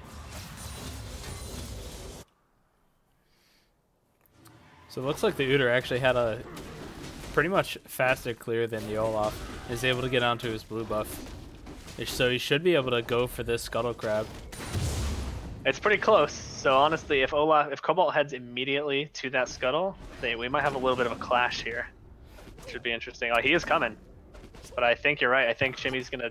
Oh, this is close. He doesn't have Smite. Neither of them have Smite. So it's anyone's game. But Chimmy's kind of like maintaining control of that. Tags it away at 2 health, but looks like we have a fight here. Chimmy's level 3 actually, so he has a huge advantage on the Cobalt. I think Shu's looking for the flash taunt, but is not able to get close enough. So Chimmy is actually just going to trade some nice damage there. No kill pressure really from either side, but Cobalt walks away a little worse for wear than Chimmy. But Chimmy's not done. Oh, Chimmy wants this. This is what Udyr lives for. That Cobalt's getting so low from this camp. I think Chimmy still has only this. level 2.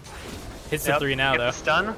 Red buff burning. Oh, that is a kill onto Cobalt. Chimmy picking up the first blood. That is why you ban Udyr against Chimmy.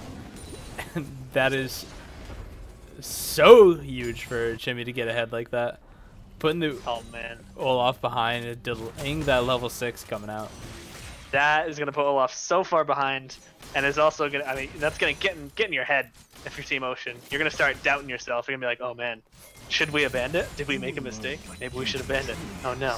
Oh my god, big fucking Rob baits Shu so well here. Gets him to walk all the way over to the other side, although he needs to be careful not to die, but I think he's okay.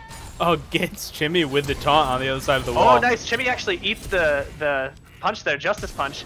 Big fucking Rob flashes just for an auto. Really nice calculation of damage there. Cobalt's actually going to flash now. Big fucking Rob's in trouble.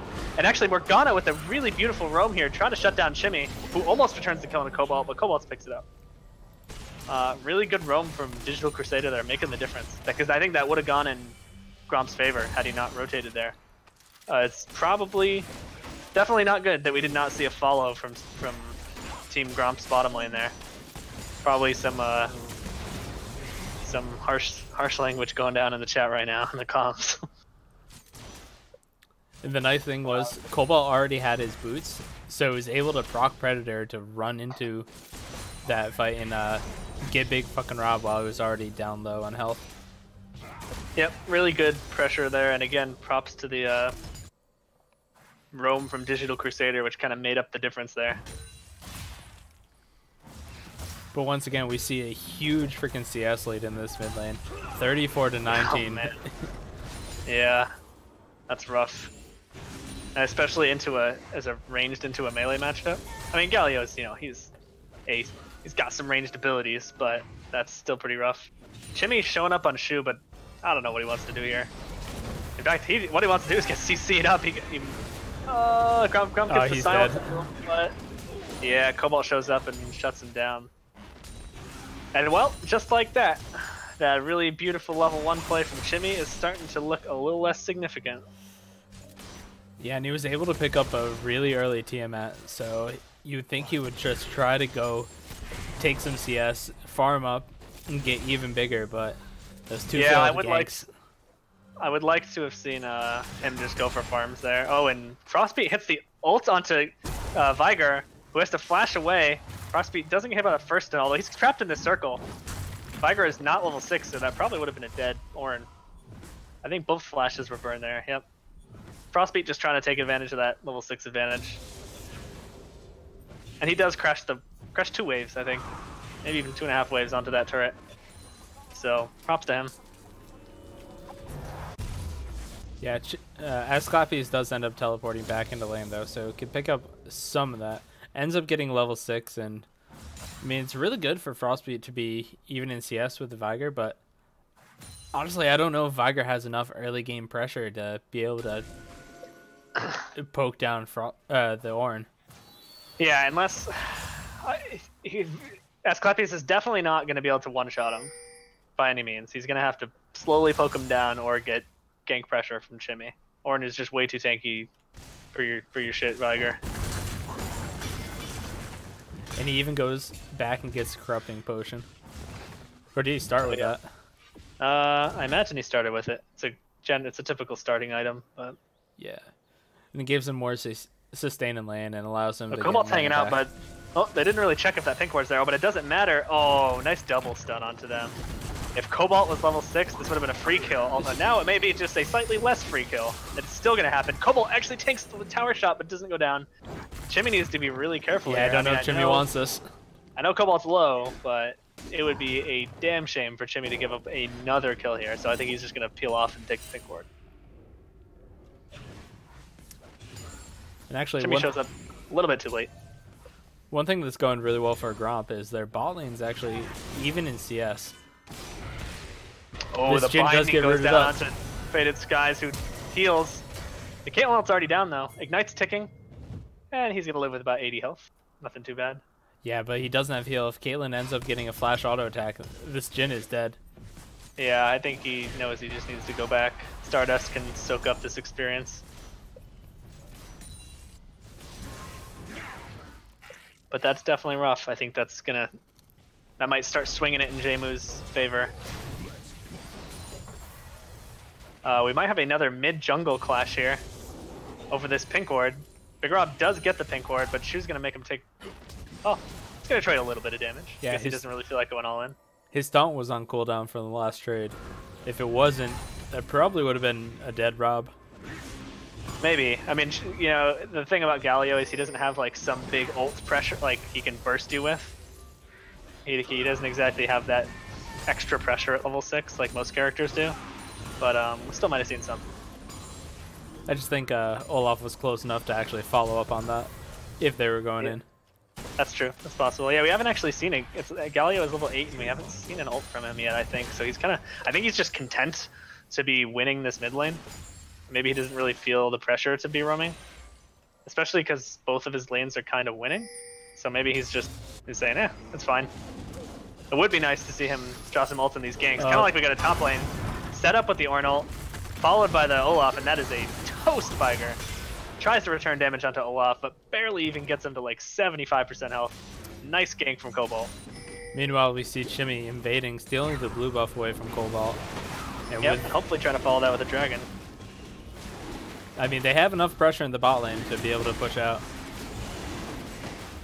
Yep, nice job from Stardust there, kind of zoning them out while the rest of the team takes the dragon. And alright, you lose the kill in the top lane, but you walk away with the dragon. Not the worst of trades. I think that's a pretty good trade. It's an ocean, probably feeling kind of bad right now. Ooh, draws the flash from Stardust. Probably a good move. He might have been toast. Ult's coming down onto Digital Crusader and Jmu, kind of split evenly. Oh, Stardust hits a trap! Oh no! The flash auto from Jmu doesn't quite bring him low enough. Digital Crusader flash ult, but only hits Faded Sky. He doesn't hit Stardust. He's gonna get the stun, but I don't know if it's enough pressure to kill. Gets a binding under turret, but no kill. Oh, but now we see the mid laners roaming down. Shu and Cobalt are here. It's 4-man, but Malzahar's also coming over. This is going to be a fight. Somebody's dying here. They get the CC onto Chimney, but nice eat by Faded Sky, or sorry, by Stardust there to protect his jungler. Are we gonna see anything more? 4v4. I don't know if we're gonna see a dive. I mean, they do have the Galio, which you can drop that Galio ult onto the target who's tanking the tower and give them something crazy like 90% damage reduction or something. Oh, actually, they nerfed that quite a bit. It's only 20% now, but used to be a lot more. Yeah, I believe it scales up the more you rank up the ultimate. Yeah, it looks like it scales with purple. What the heck is purple? Is that level? Purple's MR. MR. Oh, so it scales with MR, and probably also with level. Yeah. Frostbeat doing a lot of damage onto the top lane, but not really kill pressure. I would say Ornn has pretty predictable kill pressure. He's probably not going to surprise you with some damage. Oh, Shu is getting collapsed down here. I want to see Big Fucking Rob go all in here. He's got Flash, Ignite, and Ult. Chimmy's running around the side. I think he's just baiting time for Frostbeat to show up. Apparently Silence does not stop Galio's taunt. That is interesting, because he definitely just got silenced there. They are roaming really deep here, I think. Oh, Shu is going to ult out. Nice play. You get Flash ult onto Ornn though. Frostbeat is caught out, but he honestly doesn't take any follow-up damage there. He's just going to flash out. Yeah, and the Vega had already used the stun, trying to get the Galio out of it, the ultimate. Yeah, really good play there from Shu to make the best of a bad-looking situation. He did have to use his ult, but honestly, that works for no kill.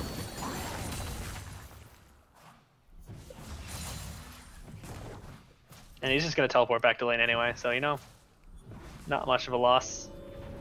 And that's another problem, too, is that Shu is winning this lane in CS and pressure, and he does not have a combat summoner, where Big Fucking Rob does have that Ignite, which I don't think has really been used particularly effectively yet.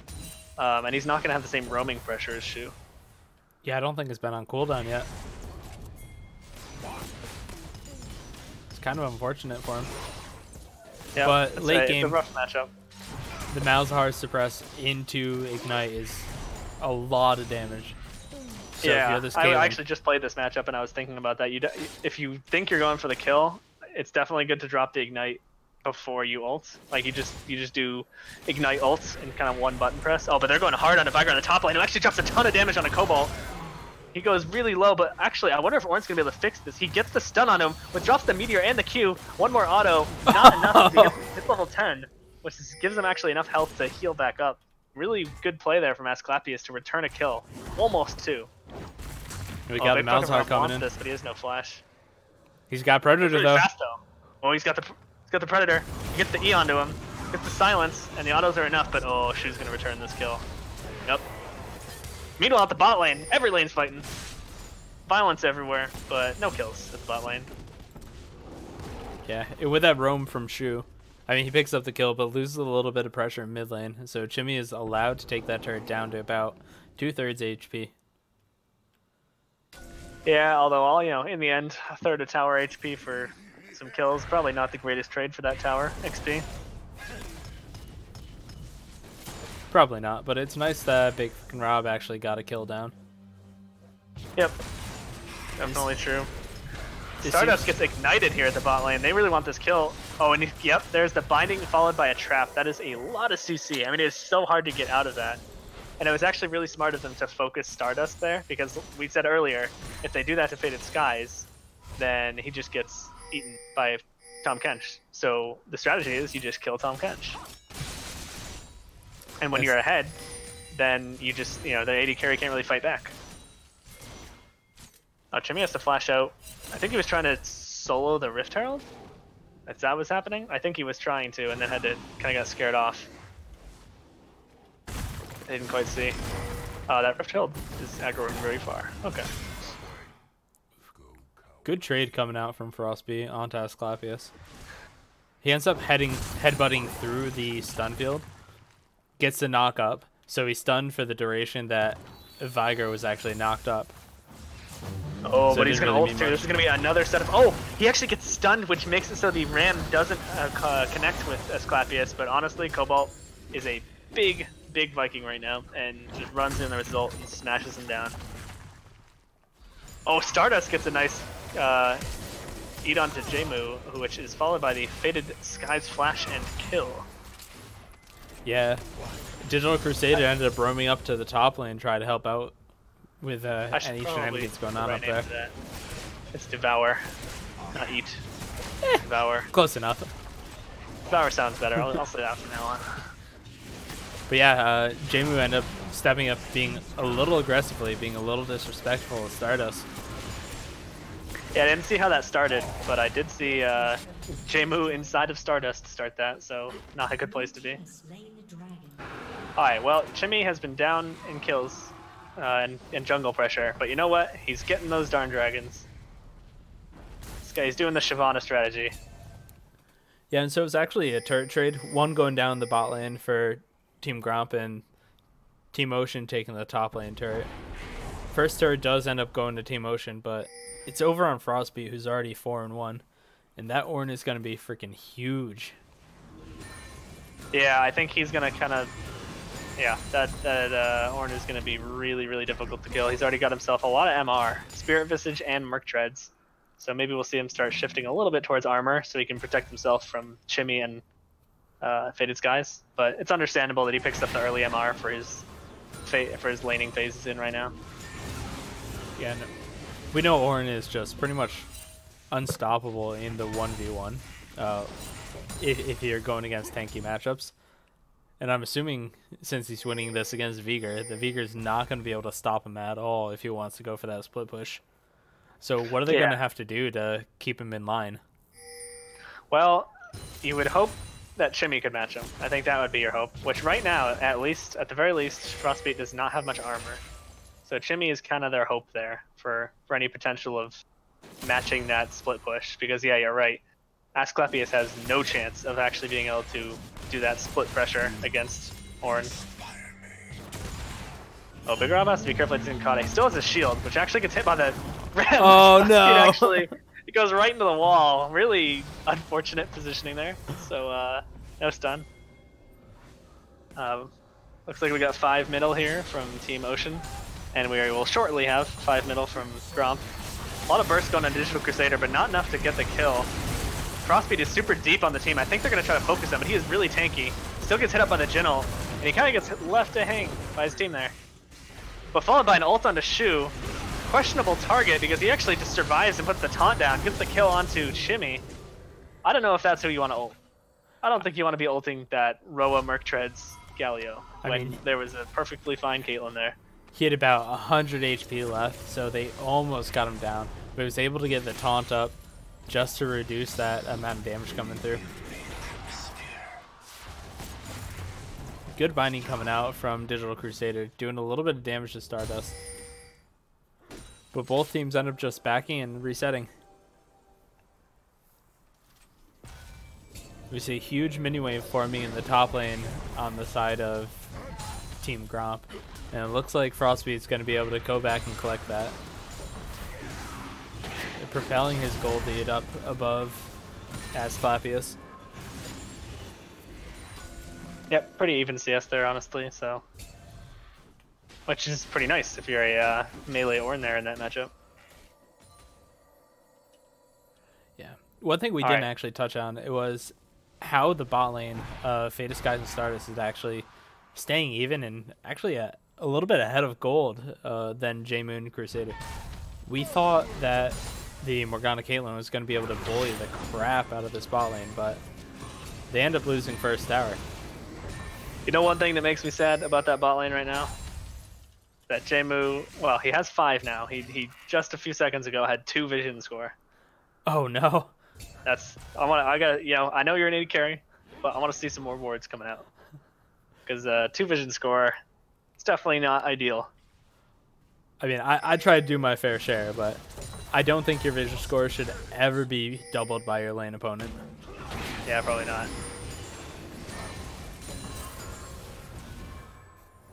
Both teams kind of dancing around this Baron area, although the objective is, I guess, is it spawning now? Is Baron just about to come up? Or just did come up?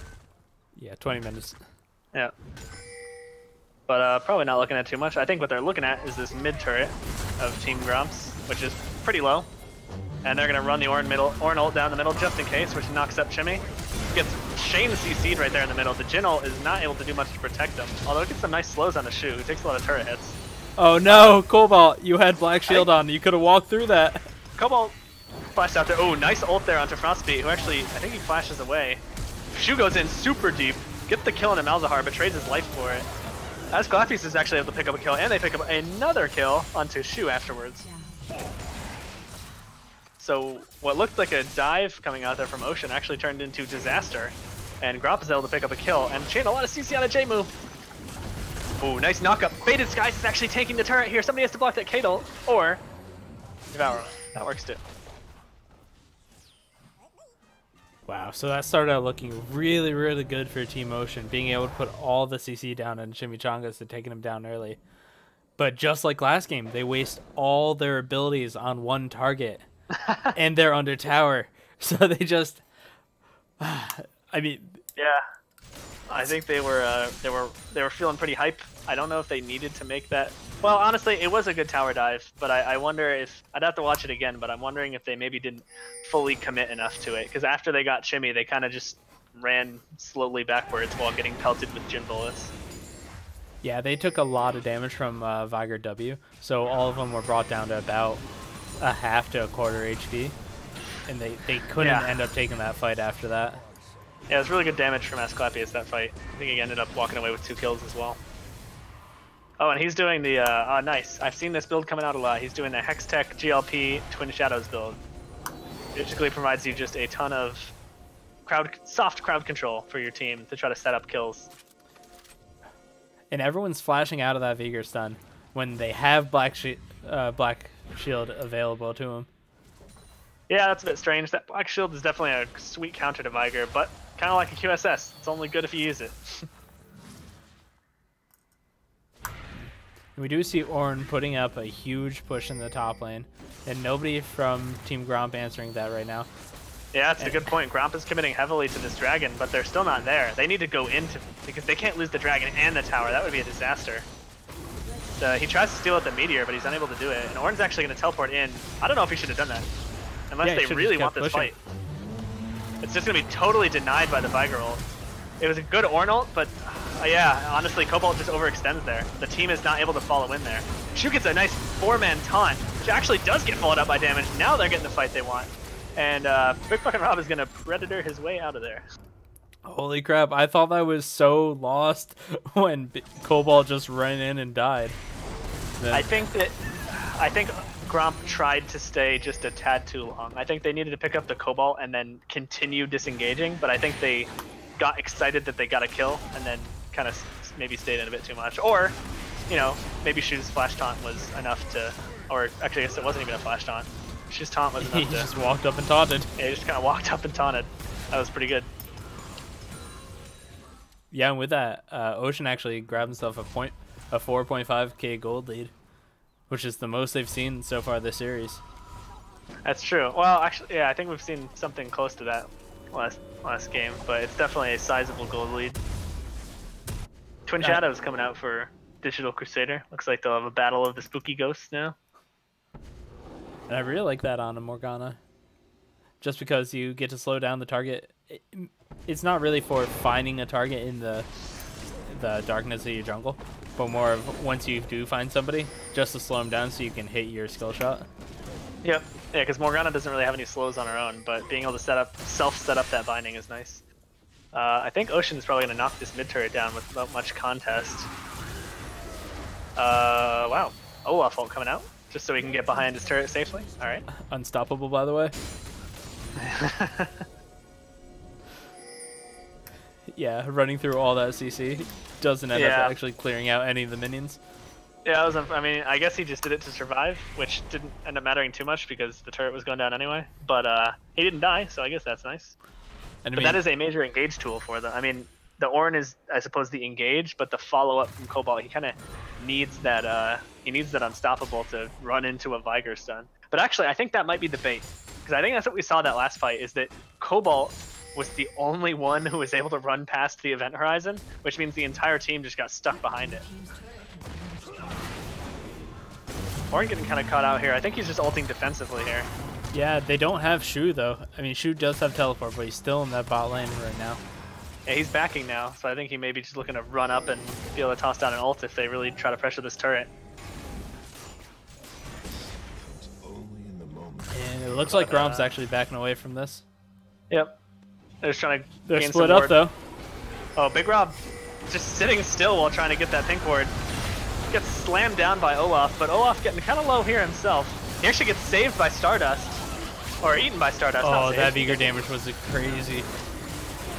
Flash taunt from Shu onto a couple targets, but Faded Skies still doing a lot of damage from the backline.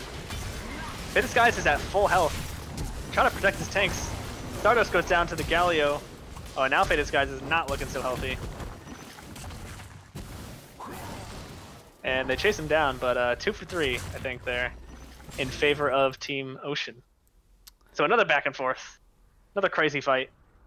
Yeah. With no, only a slight lead there going to Team Ocean.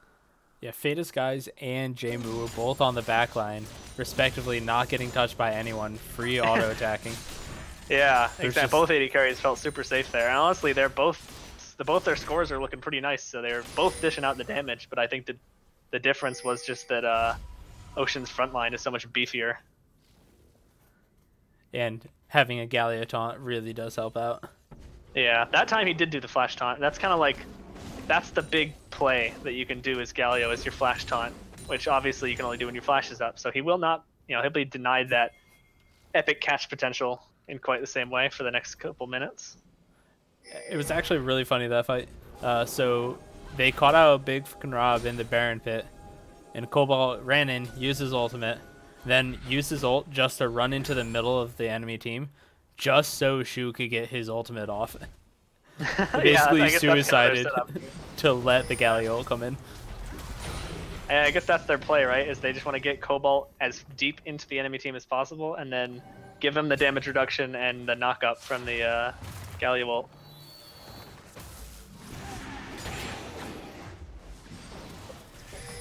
Spooky Ghosts coming out from Asclepius. But nothing really going to follow that. Looks like they're both grouping up around this dragon, which I think isn't going to be up terribly soon. Another 45 seconds, enough to clear out vision and try to get some waves pushing. Yep. I guess they're just getting early pressure. Playing this one slow again. That's kind of been... We've seen both of these teams plan things pretty slow. Nobody's making any like crazy moves to try to push the pace of the game forward. They're both playing pretty calm and collected, trying to just make catches. Jimmy is gonna Predator in there? Or no, he doesn't have Predator. He just kind of ran in there. Yeah, again, who needs Predator? He's so fast. Another good benefit of having Caitlyn is, as you see up near the top side of this dragon pit, she can just trap off any entrance. Yep, which especially when you are a lone bear in pajamas, it's really difficult to run past that trap line. Oh, unless she moves it. She's moved her trap line somewhere else now. They're starting up the Infernal. They've kind of pulled it out a little bit, so it's going to be difficult for Team Gromp to steal it, but I'm sure Malzahar will still try to pull something cheeky with his Q. I hope we do not see Jimmy flash over this wall. Vargas on the backside, gets the stun off onto Galio. Yep, and I guess that Ornal was just the definitive, no, we're not fighting after this dragon, we're just going to take it and walk away. Which is exactly what happens. So Team Ocean walks away with the Infernal Drake, I believe it was, and now they're setting up for the next objective, which is Baron. Which, honestly, they could just go for because Faded Skies is showing bottom. Honestly, Team Ocean is, or Team Gromp is totally caught out here. They were not preparing for this Baron rotation. And the K trap line is coming back out, but it looks like they're backing off. They don't want to risk it, honestly. Like, I think they thought better of it. They weren't burning it as fast as they thought they could. No Mountain Drakes on their team, so yeah, probably just gonna back out and play it safe. I think they feel like they've got a good lead. Obviously, they can't see the gold lead, but they're up about 4K, and so they're probably just feeling like, why bother? They don't need the Baron right now. They're ahead. Just play it safe. They can go for the Baron again afterwards. Yeah, they know they have the pressure in the map. And I don't think anybody can actually match this Ornn if they send him off to split push in the bot lane. Yeah, which I hope we do see, because we actually have seen him, again, kind of like now, he's just hanging out in the middle lane. Caitlyn is just shooting Baron for target practice, I guess. That was interesting. Jmu just showing off his knowledge that Caitlyn has a wider auto attack range than Baron Pit. Yeah, maybe he was just testing that. Maybe he was testing like, hey guys, I can do Baron from over here. But Gromp does have the Scuttle Crab, so they know when something's going to start. Oh, which means they know now. But Asclepius is bottom with teleport. And Chimmy's actually Chimmy's super far away. Chimmy is really far away. They need to burn this quick though, because if Chimmy shows up, they're going to be in a lot of trouble. They do have the Galio ult, but yeah, Chimmy's showing up just in time. The Jhin ult comes out.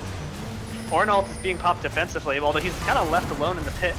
They need to be careful they don't run too far ahead. I think both teams are kind of just going to run away from each other. Looks like Asclepius wants something. Gets Olaf and Morgana up in the stun. Yep. Asclepius drops some nice damage on the Cobalt there, just making him a little bit less healthy, so maybe pressuring him to back a bit. Another Baron attempt from Team Ocean, where they kind of back out and change their minds. Asclepius just caught out Frostby and Shu and dropped his W, and it did no damage to either of them. Yeah, I was going to say, for all I know, he could have just missed that because that did nothing. Definitely not his targets. I think he's going to have to be finding some other targets for his abilities. Yeah, but if Jmu and Digital Crusader can actually position properly in fights, Asclepius is going to be nowhere near them in order to get this damage down. Yeah, Jmu, the nice thing about Caitlyn is that he can do damage from such a safe position. It's really going to come down to whether or not Asclepius can hit that event horizon.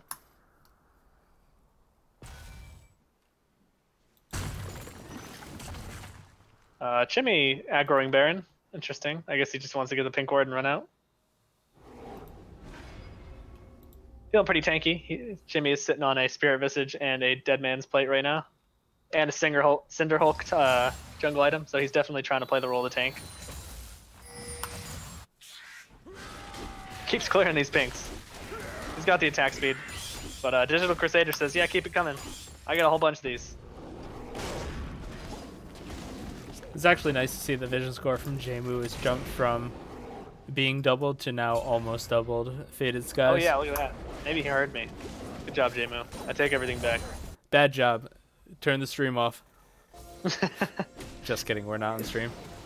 Yeah, Faded Skies is now falling behind a little bit in the vision score. I mean, it's not horrible, but you know, it'd be nice to see more, maybe a little more pink wards. Although she's sitting on full inventory right now. Asclepius trying to make a catch here.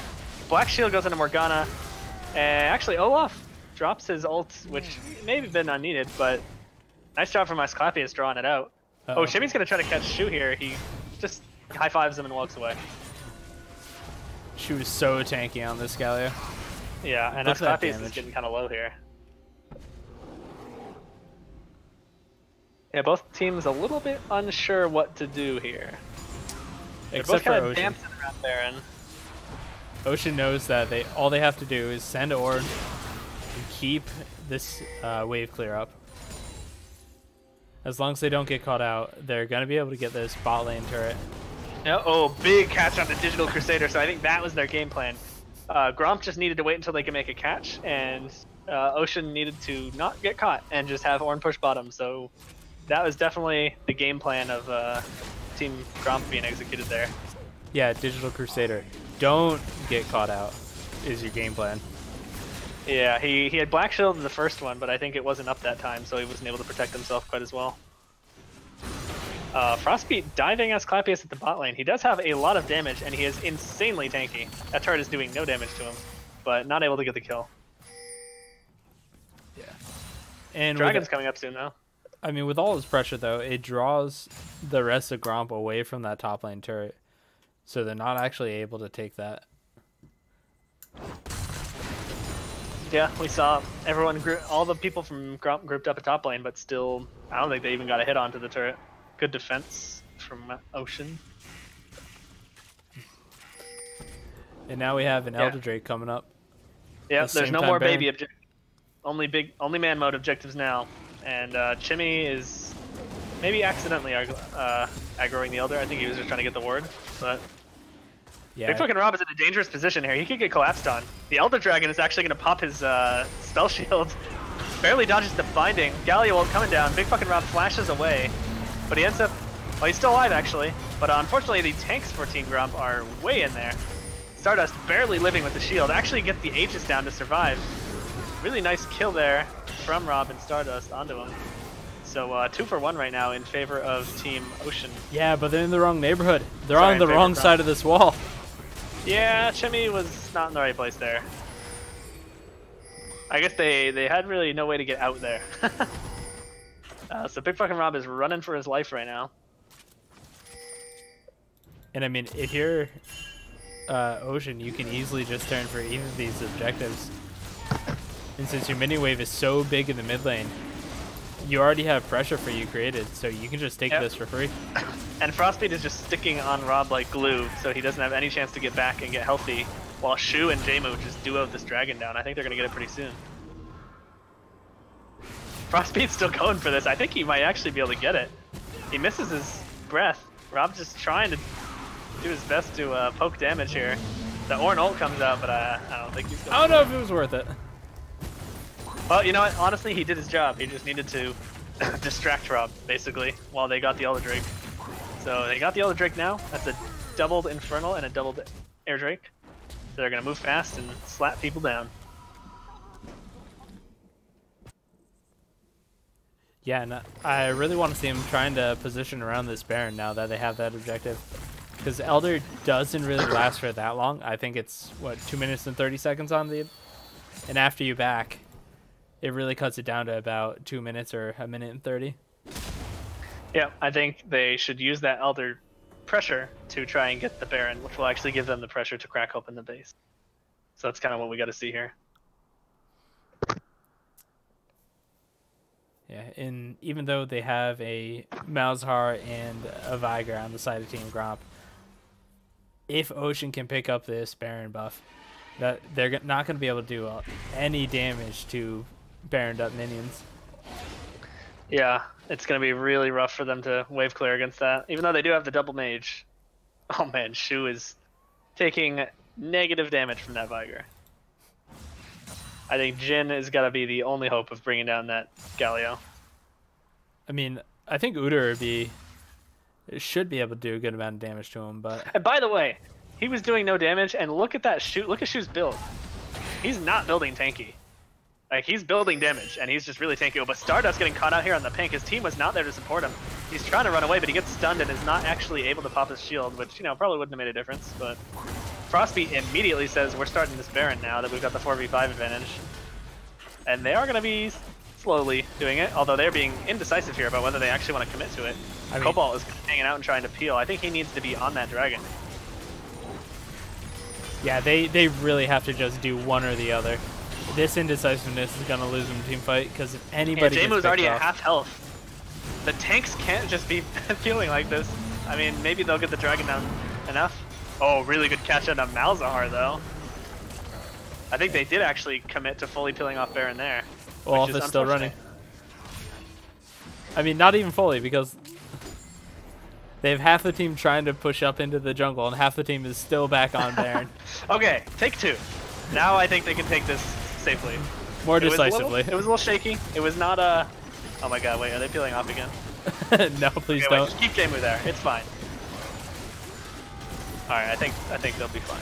I mean, honestly, Cobalt and Jamu could probably duo it if they have enough time, so. But Jamu is definitely going to speed up the process. Oh, it looks like Jimmy's running. Gets steps on the trap, buff. though. Oh, Digital Crusader gets so low. Oh, good Zonius. It's actually kind of rough because now he gets stunned up by Asclepius. The Meteor comes down and brings the kill. Stardust getting really low. Chimmy getting caught up by the taunt. The kill comes down onto both of the tanks for Team Gromp. But now Shu is in the front line trying to fight against Fated Skies. And, oh, but the Fated Skies damage on the Shu is so big when he gets taunted. Oh, no. And I think did that whole fight happen without Big fucking Rob? I think, yeah. No, he was already dead. He was dead. He had died. Oh yeah, that's right. He had died in the beginning of the fight. That's right. So Yeah. Baron and kill advantage going in favor of Team Ocean. And that was another team fight where Faded Skies and Jmu were both untouched in the backline, just free attacking anybody they wanted to. It's Yeah, I crazy think how much space they have. I think the Viger stun field and then the Morgana shield and the Galio makes it so hard for each team to dive onto the backline that, yeah, both AD carries are having the time of their lives. It's just coming down to who can have the most effective damage output for free, just like firing with impunity. I'm really excited to see these damage graphs between the two. Yeah, I expect both AD carries are going to be at the top of their damage graphs for both teams. Is going to be my guess. It's kind of weird that Jmu elected to go for the Bloodthirster instead of the Infinity Edge, just for more survivability, I guess. But you already have that QSS and the Morgana Black Shield, so I'm not sure that was the right choice. Yeah, he's definitely sacrificing damage, which might be a little bit rough, especially in these cases where he's got a lot of protection already, but I guess he's just playing safe. Meanwhile, on Jin, you see a full damage build coming out. Already has 5 items completed. Shu has to be careful because I think he feels really. Oh, the one shot coming out on the Digital Crusader from Asclepius. Literally 100 to 0. Goodbye, Digital Crusader. Oh my goodness. And that's what you want from this Vigor pick. I mean, that Viger has got Void Staff, Rabadons in addition to his support items. So yeah, he's a big boy. And he didn't even have to ult. It's just a QW. Oh, you're right. He did not ult. He must have his Q stacked really high as well. With the stun field coming down, catches actually the AD carry and Ornn. The Galio ult comes down to try to peel. And they're actually turning this now. Chimmy flashes onto the AD carry. Chimmy's trying to chase down Jmu, but now his teams are coming back to support him. The ult comes down to Shu, which tears him down. The percent health burning him. Cobalt gets brought down by the Malphitic Visions. And now the flash from Faded Skies gets the bounce. Doesn't quite bring down either of them. Another auto from Faded Skies, but Jmu brings down Faded Skies. Ornn goes down. Jmu actually could make something happen, but he's going to play it safe and run back. And Faded Skies auto attacked the wrong target there. He flashed autoed onto Frostbeat, where that auto probably would have killed the Caitlyn. Still got the kill on the Frostbeat, but Jmu was able to return the favor because he didn't go down. Yeah, but with that, I mean, what was it, a 4 for 2 in favor of Team Gromp? I think so, yeah, because it started with the Digital Crusader kill. Yeah, it allows a lot of pressure, and Chimichangas runs straight bot lane, pushes this huge wave into the turret. Yeah, that is a massive wave. Even though Caitlyn's trying to clear it out, it's probably going to do, well, actually this minion wave caught it at the right time, so not too much damage going on in the tower. I feel like if Chimmy stayed, he could have easily taken that turret. Yeah, I guess, again, both teams, I can't stress enough that both teams feel like they're playing very safe. Like, nobody is, like, making the play to try to win the game. They're both playing super safe, which is pretty much going to favor the team that's got the scaling, which I mean, it's hard to say. Viger literally scales infinitely, so I mean, that's a pretty big deal, although I would say Udyr probably falls off pretty hard into the later game. So it's hard to say, actually, who has the full build advantage here. And I want to say with three tanks on the side of Team Ocean that they're not going to have as much late game damage. But Shu's damage, as you just saw on that Vigor, was ridiculous. 1 Q knocked him down to half health. Oh, the Cobalt ult coming out. The oh, nice flash by Starburst. Dust. Oh, he dodges the Digital Crusader. Okay, ult's being blown left and right. I'm not even sure what's going on, but nobody's dead. That was really good. So basically what happened is Shu threw out another Q, hits the Viger, gets him down to like 200 HP. The Ornn ult comes out to try to finish him off, and as soon as it's about to hit the Viger, the Tahm Kench used Consume or Devour, and nice. Yeah, Hero saved him. They're starting up the Elder Drake, which is going to burn down pretty quickly with Jmu and Cobalt. But Chimmy runs right into that trap line, but he does scare them off. They're definitely terrified of that Udyr. Stun comes down to Digital Crusader, probably going to go down. Yep, again. Oh my god, that damage from the Vigor. Yep, Cobalt steps forward enough to get the Galio taunt, but another kill from Asclepius. His Viger is unstoppable right now. Drops the ult on his Shu, which blows him up. Oh, this Viger is such a beast right now. And That top lane Viger is such a, it's just they can't deal with him. He's a menace right now. He's sitting on 452 extra ability power from his stacks, which is just insane. His total ability power on Viger right now is 1,386. 68, sorry. That's a lot. That is why he is killing Digital Crusader with nothing but a Q and a Meteor for good measure. I want to see what happens if Asclepius just hits someone with a Q without any follow-up. I want to see how much damage that does, because it's probably way too much. Right now, just straight up ultimate does about 1,300 if you're full health, and 2,600 if you're missing health. For the execute. Oh man, this Viger is so big right now.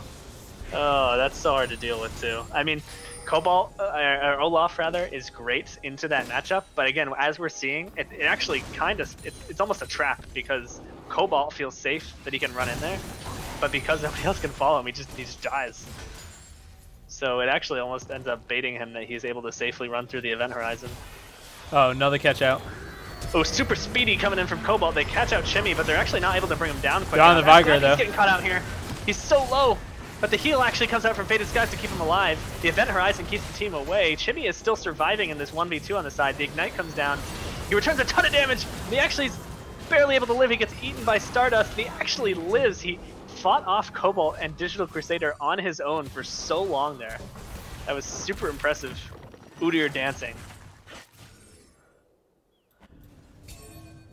So Chimmy showed up there. I mean, he went, or he didn't quite go down. He almost went down. So really good play there. And they were so close to being able to kill Asclepius. Getting the Vigor out of the fight means free objectives for you. They just didn't have enough damage. I think he sat on like 150 HP at the end of that.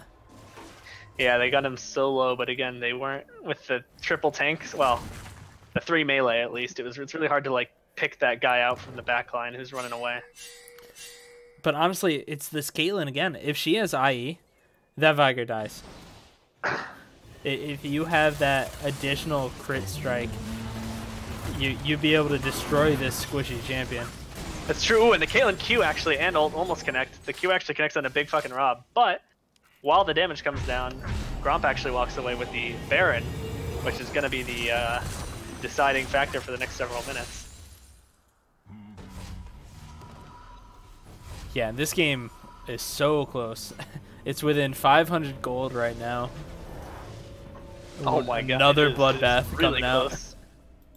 We are at 48 minutes, and we are almost even in gold. That just shows you how freaking even these two teams are. I think we've seen 2 Barons go down. Have we seen 2 or 1? We've seen 2. 2, okay, yeah. Wait, 3?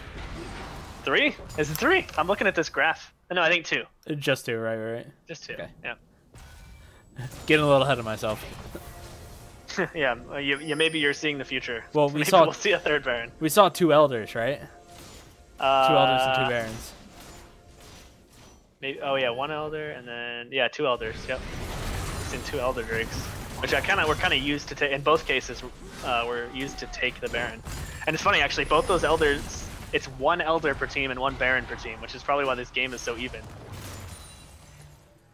Yeah, there is a good amount of standing gold still on the table for Team Gromp, but it's not really going to mean much since everybody's 6 items. I was going to say, it doesn't matter anymore now. I think both teams are full build on just about everybody.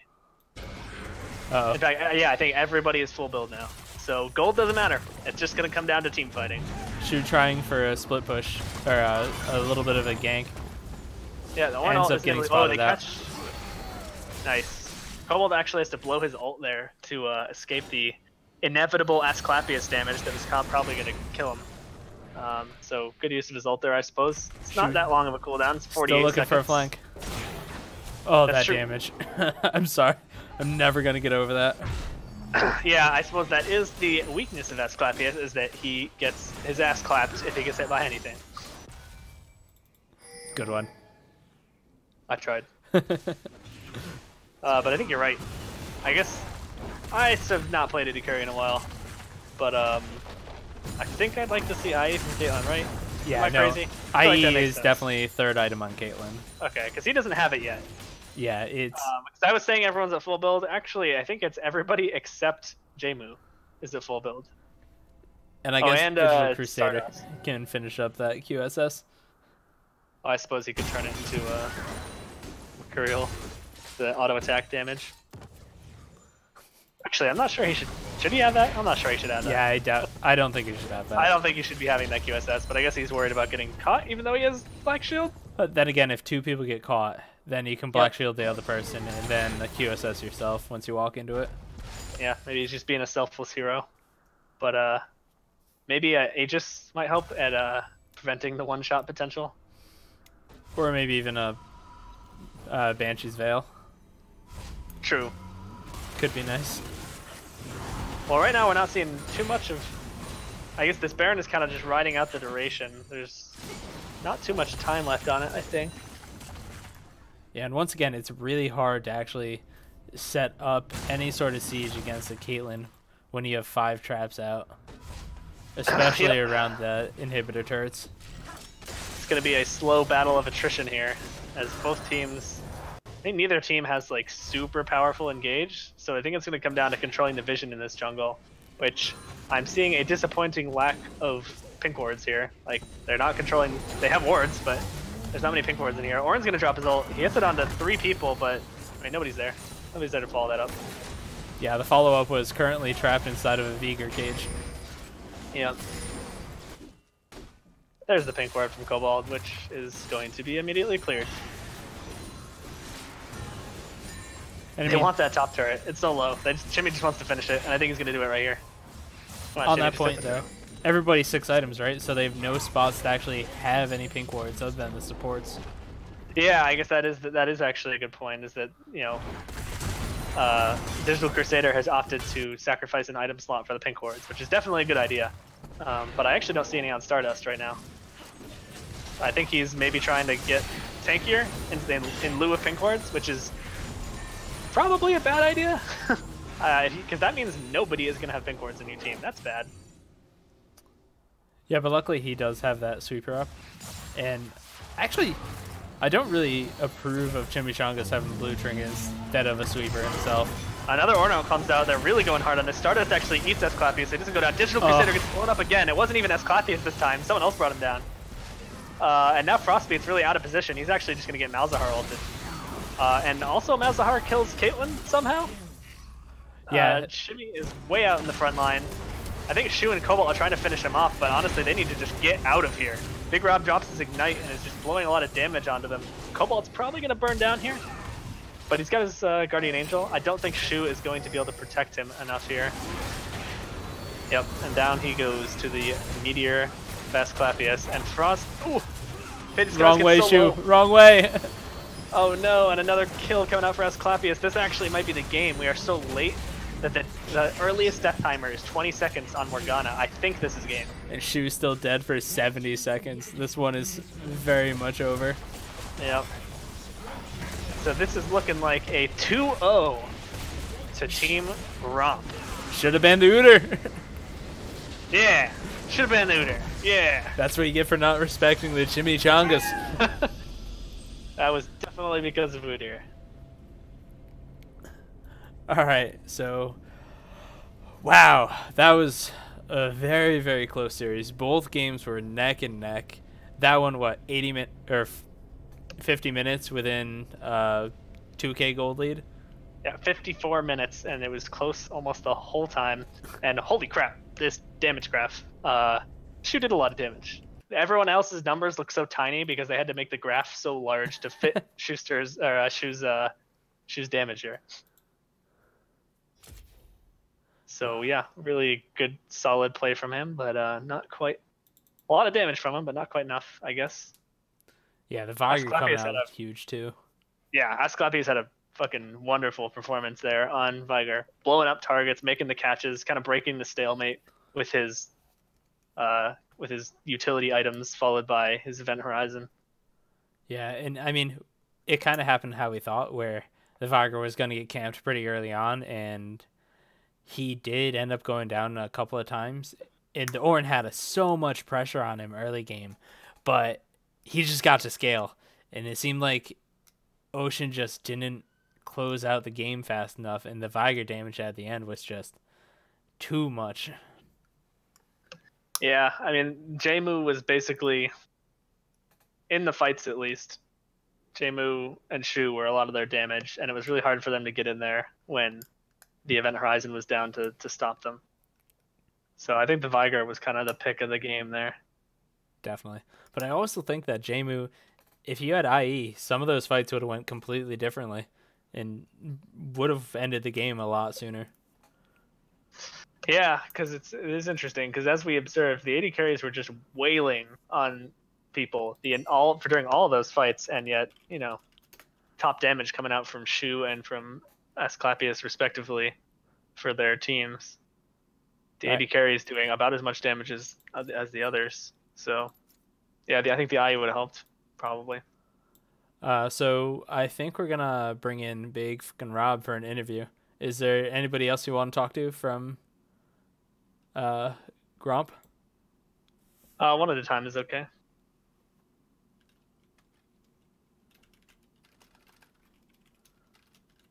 I think we're gonna do both at the same time.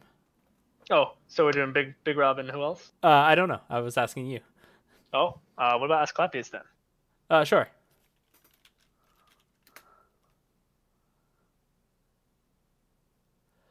I will get them in a second.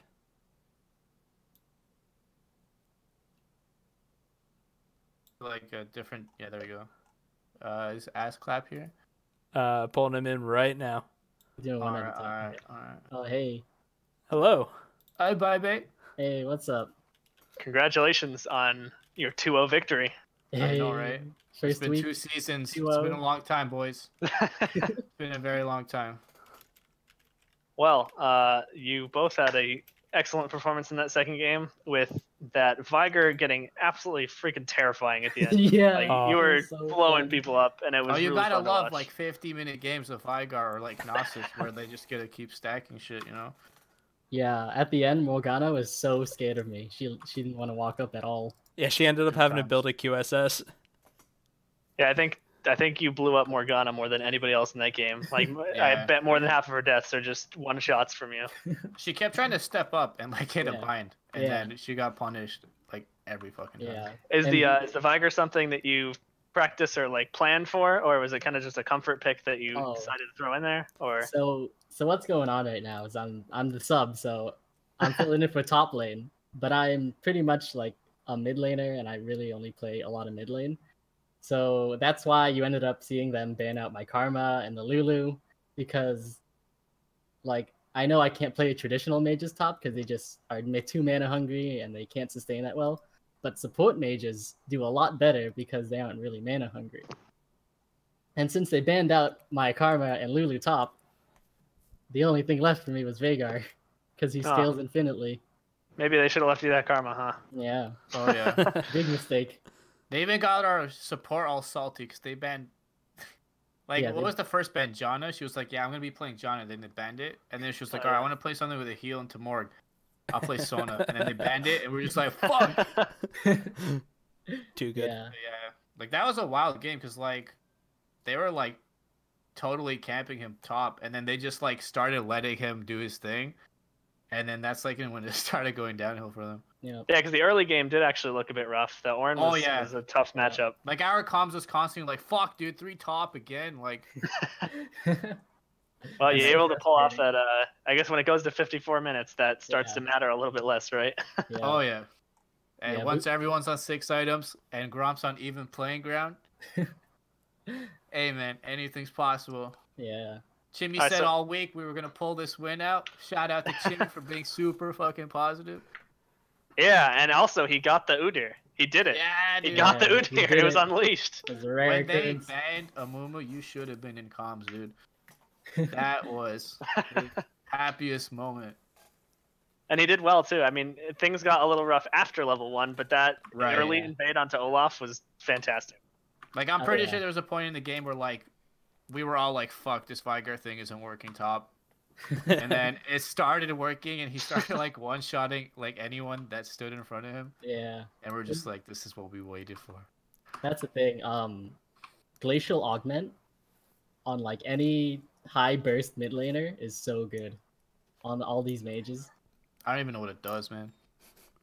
So when you take Glacial Augment and then you take a slowing item like Twin Shadows or Hextech GLP, it actually sends a huge ice wave that slows that person down and the whole team or anyone around them.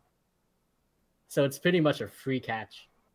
Yeah, the spooky ghost Viger is definitely, I've seen that before, and it's mean because you rushed those 2 items, which meant your damage was lower for the beginning of the game.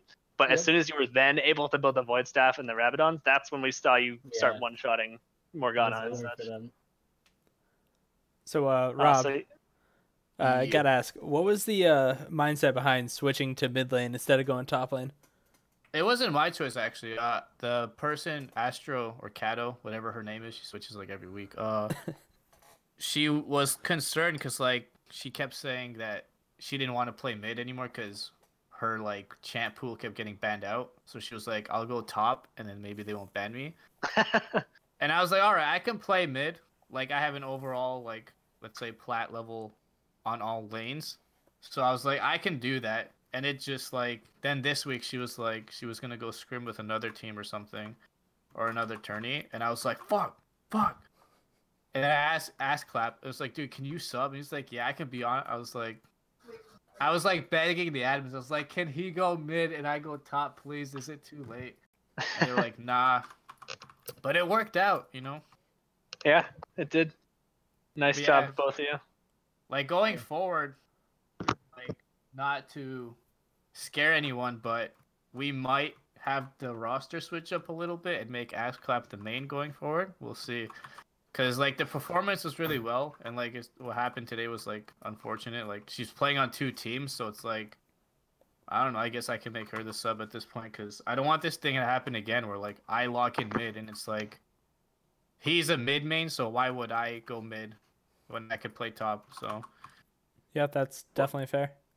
Yep, and well, given all that, it is even more impressive that you guys pulled off the 2-0 today. It must feel good to kind of be back on the upswing. Yeah. I mean, it's been a very gloomy season. Let's say that.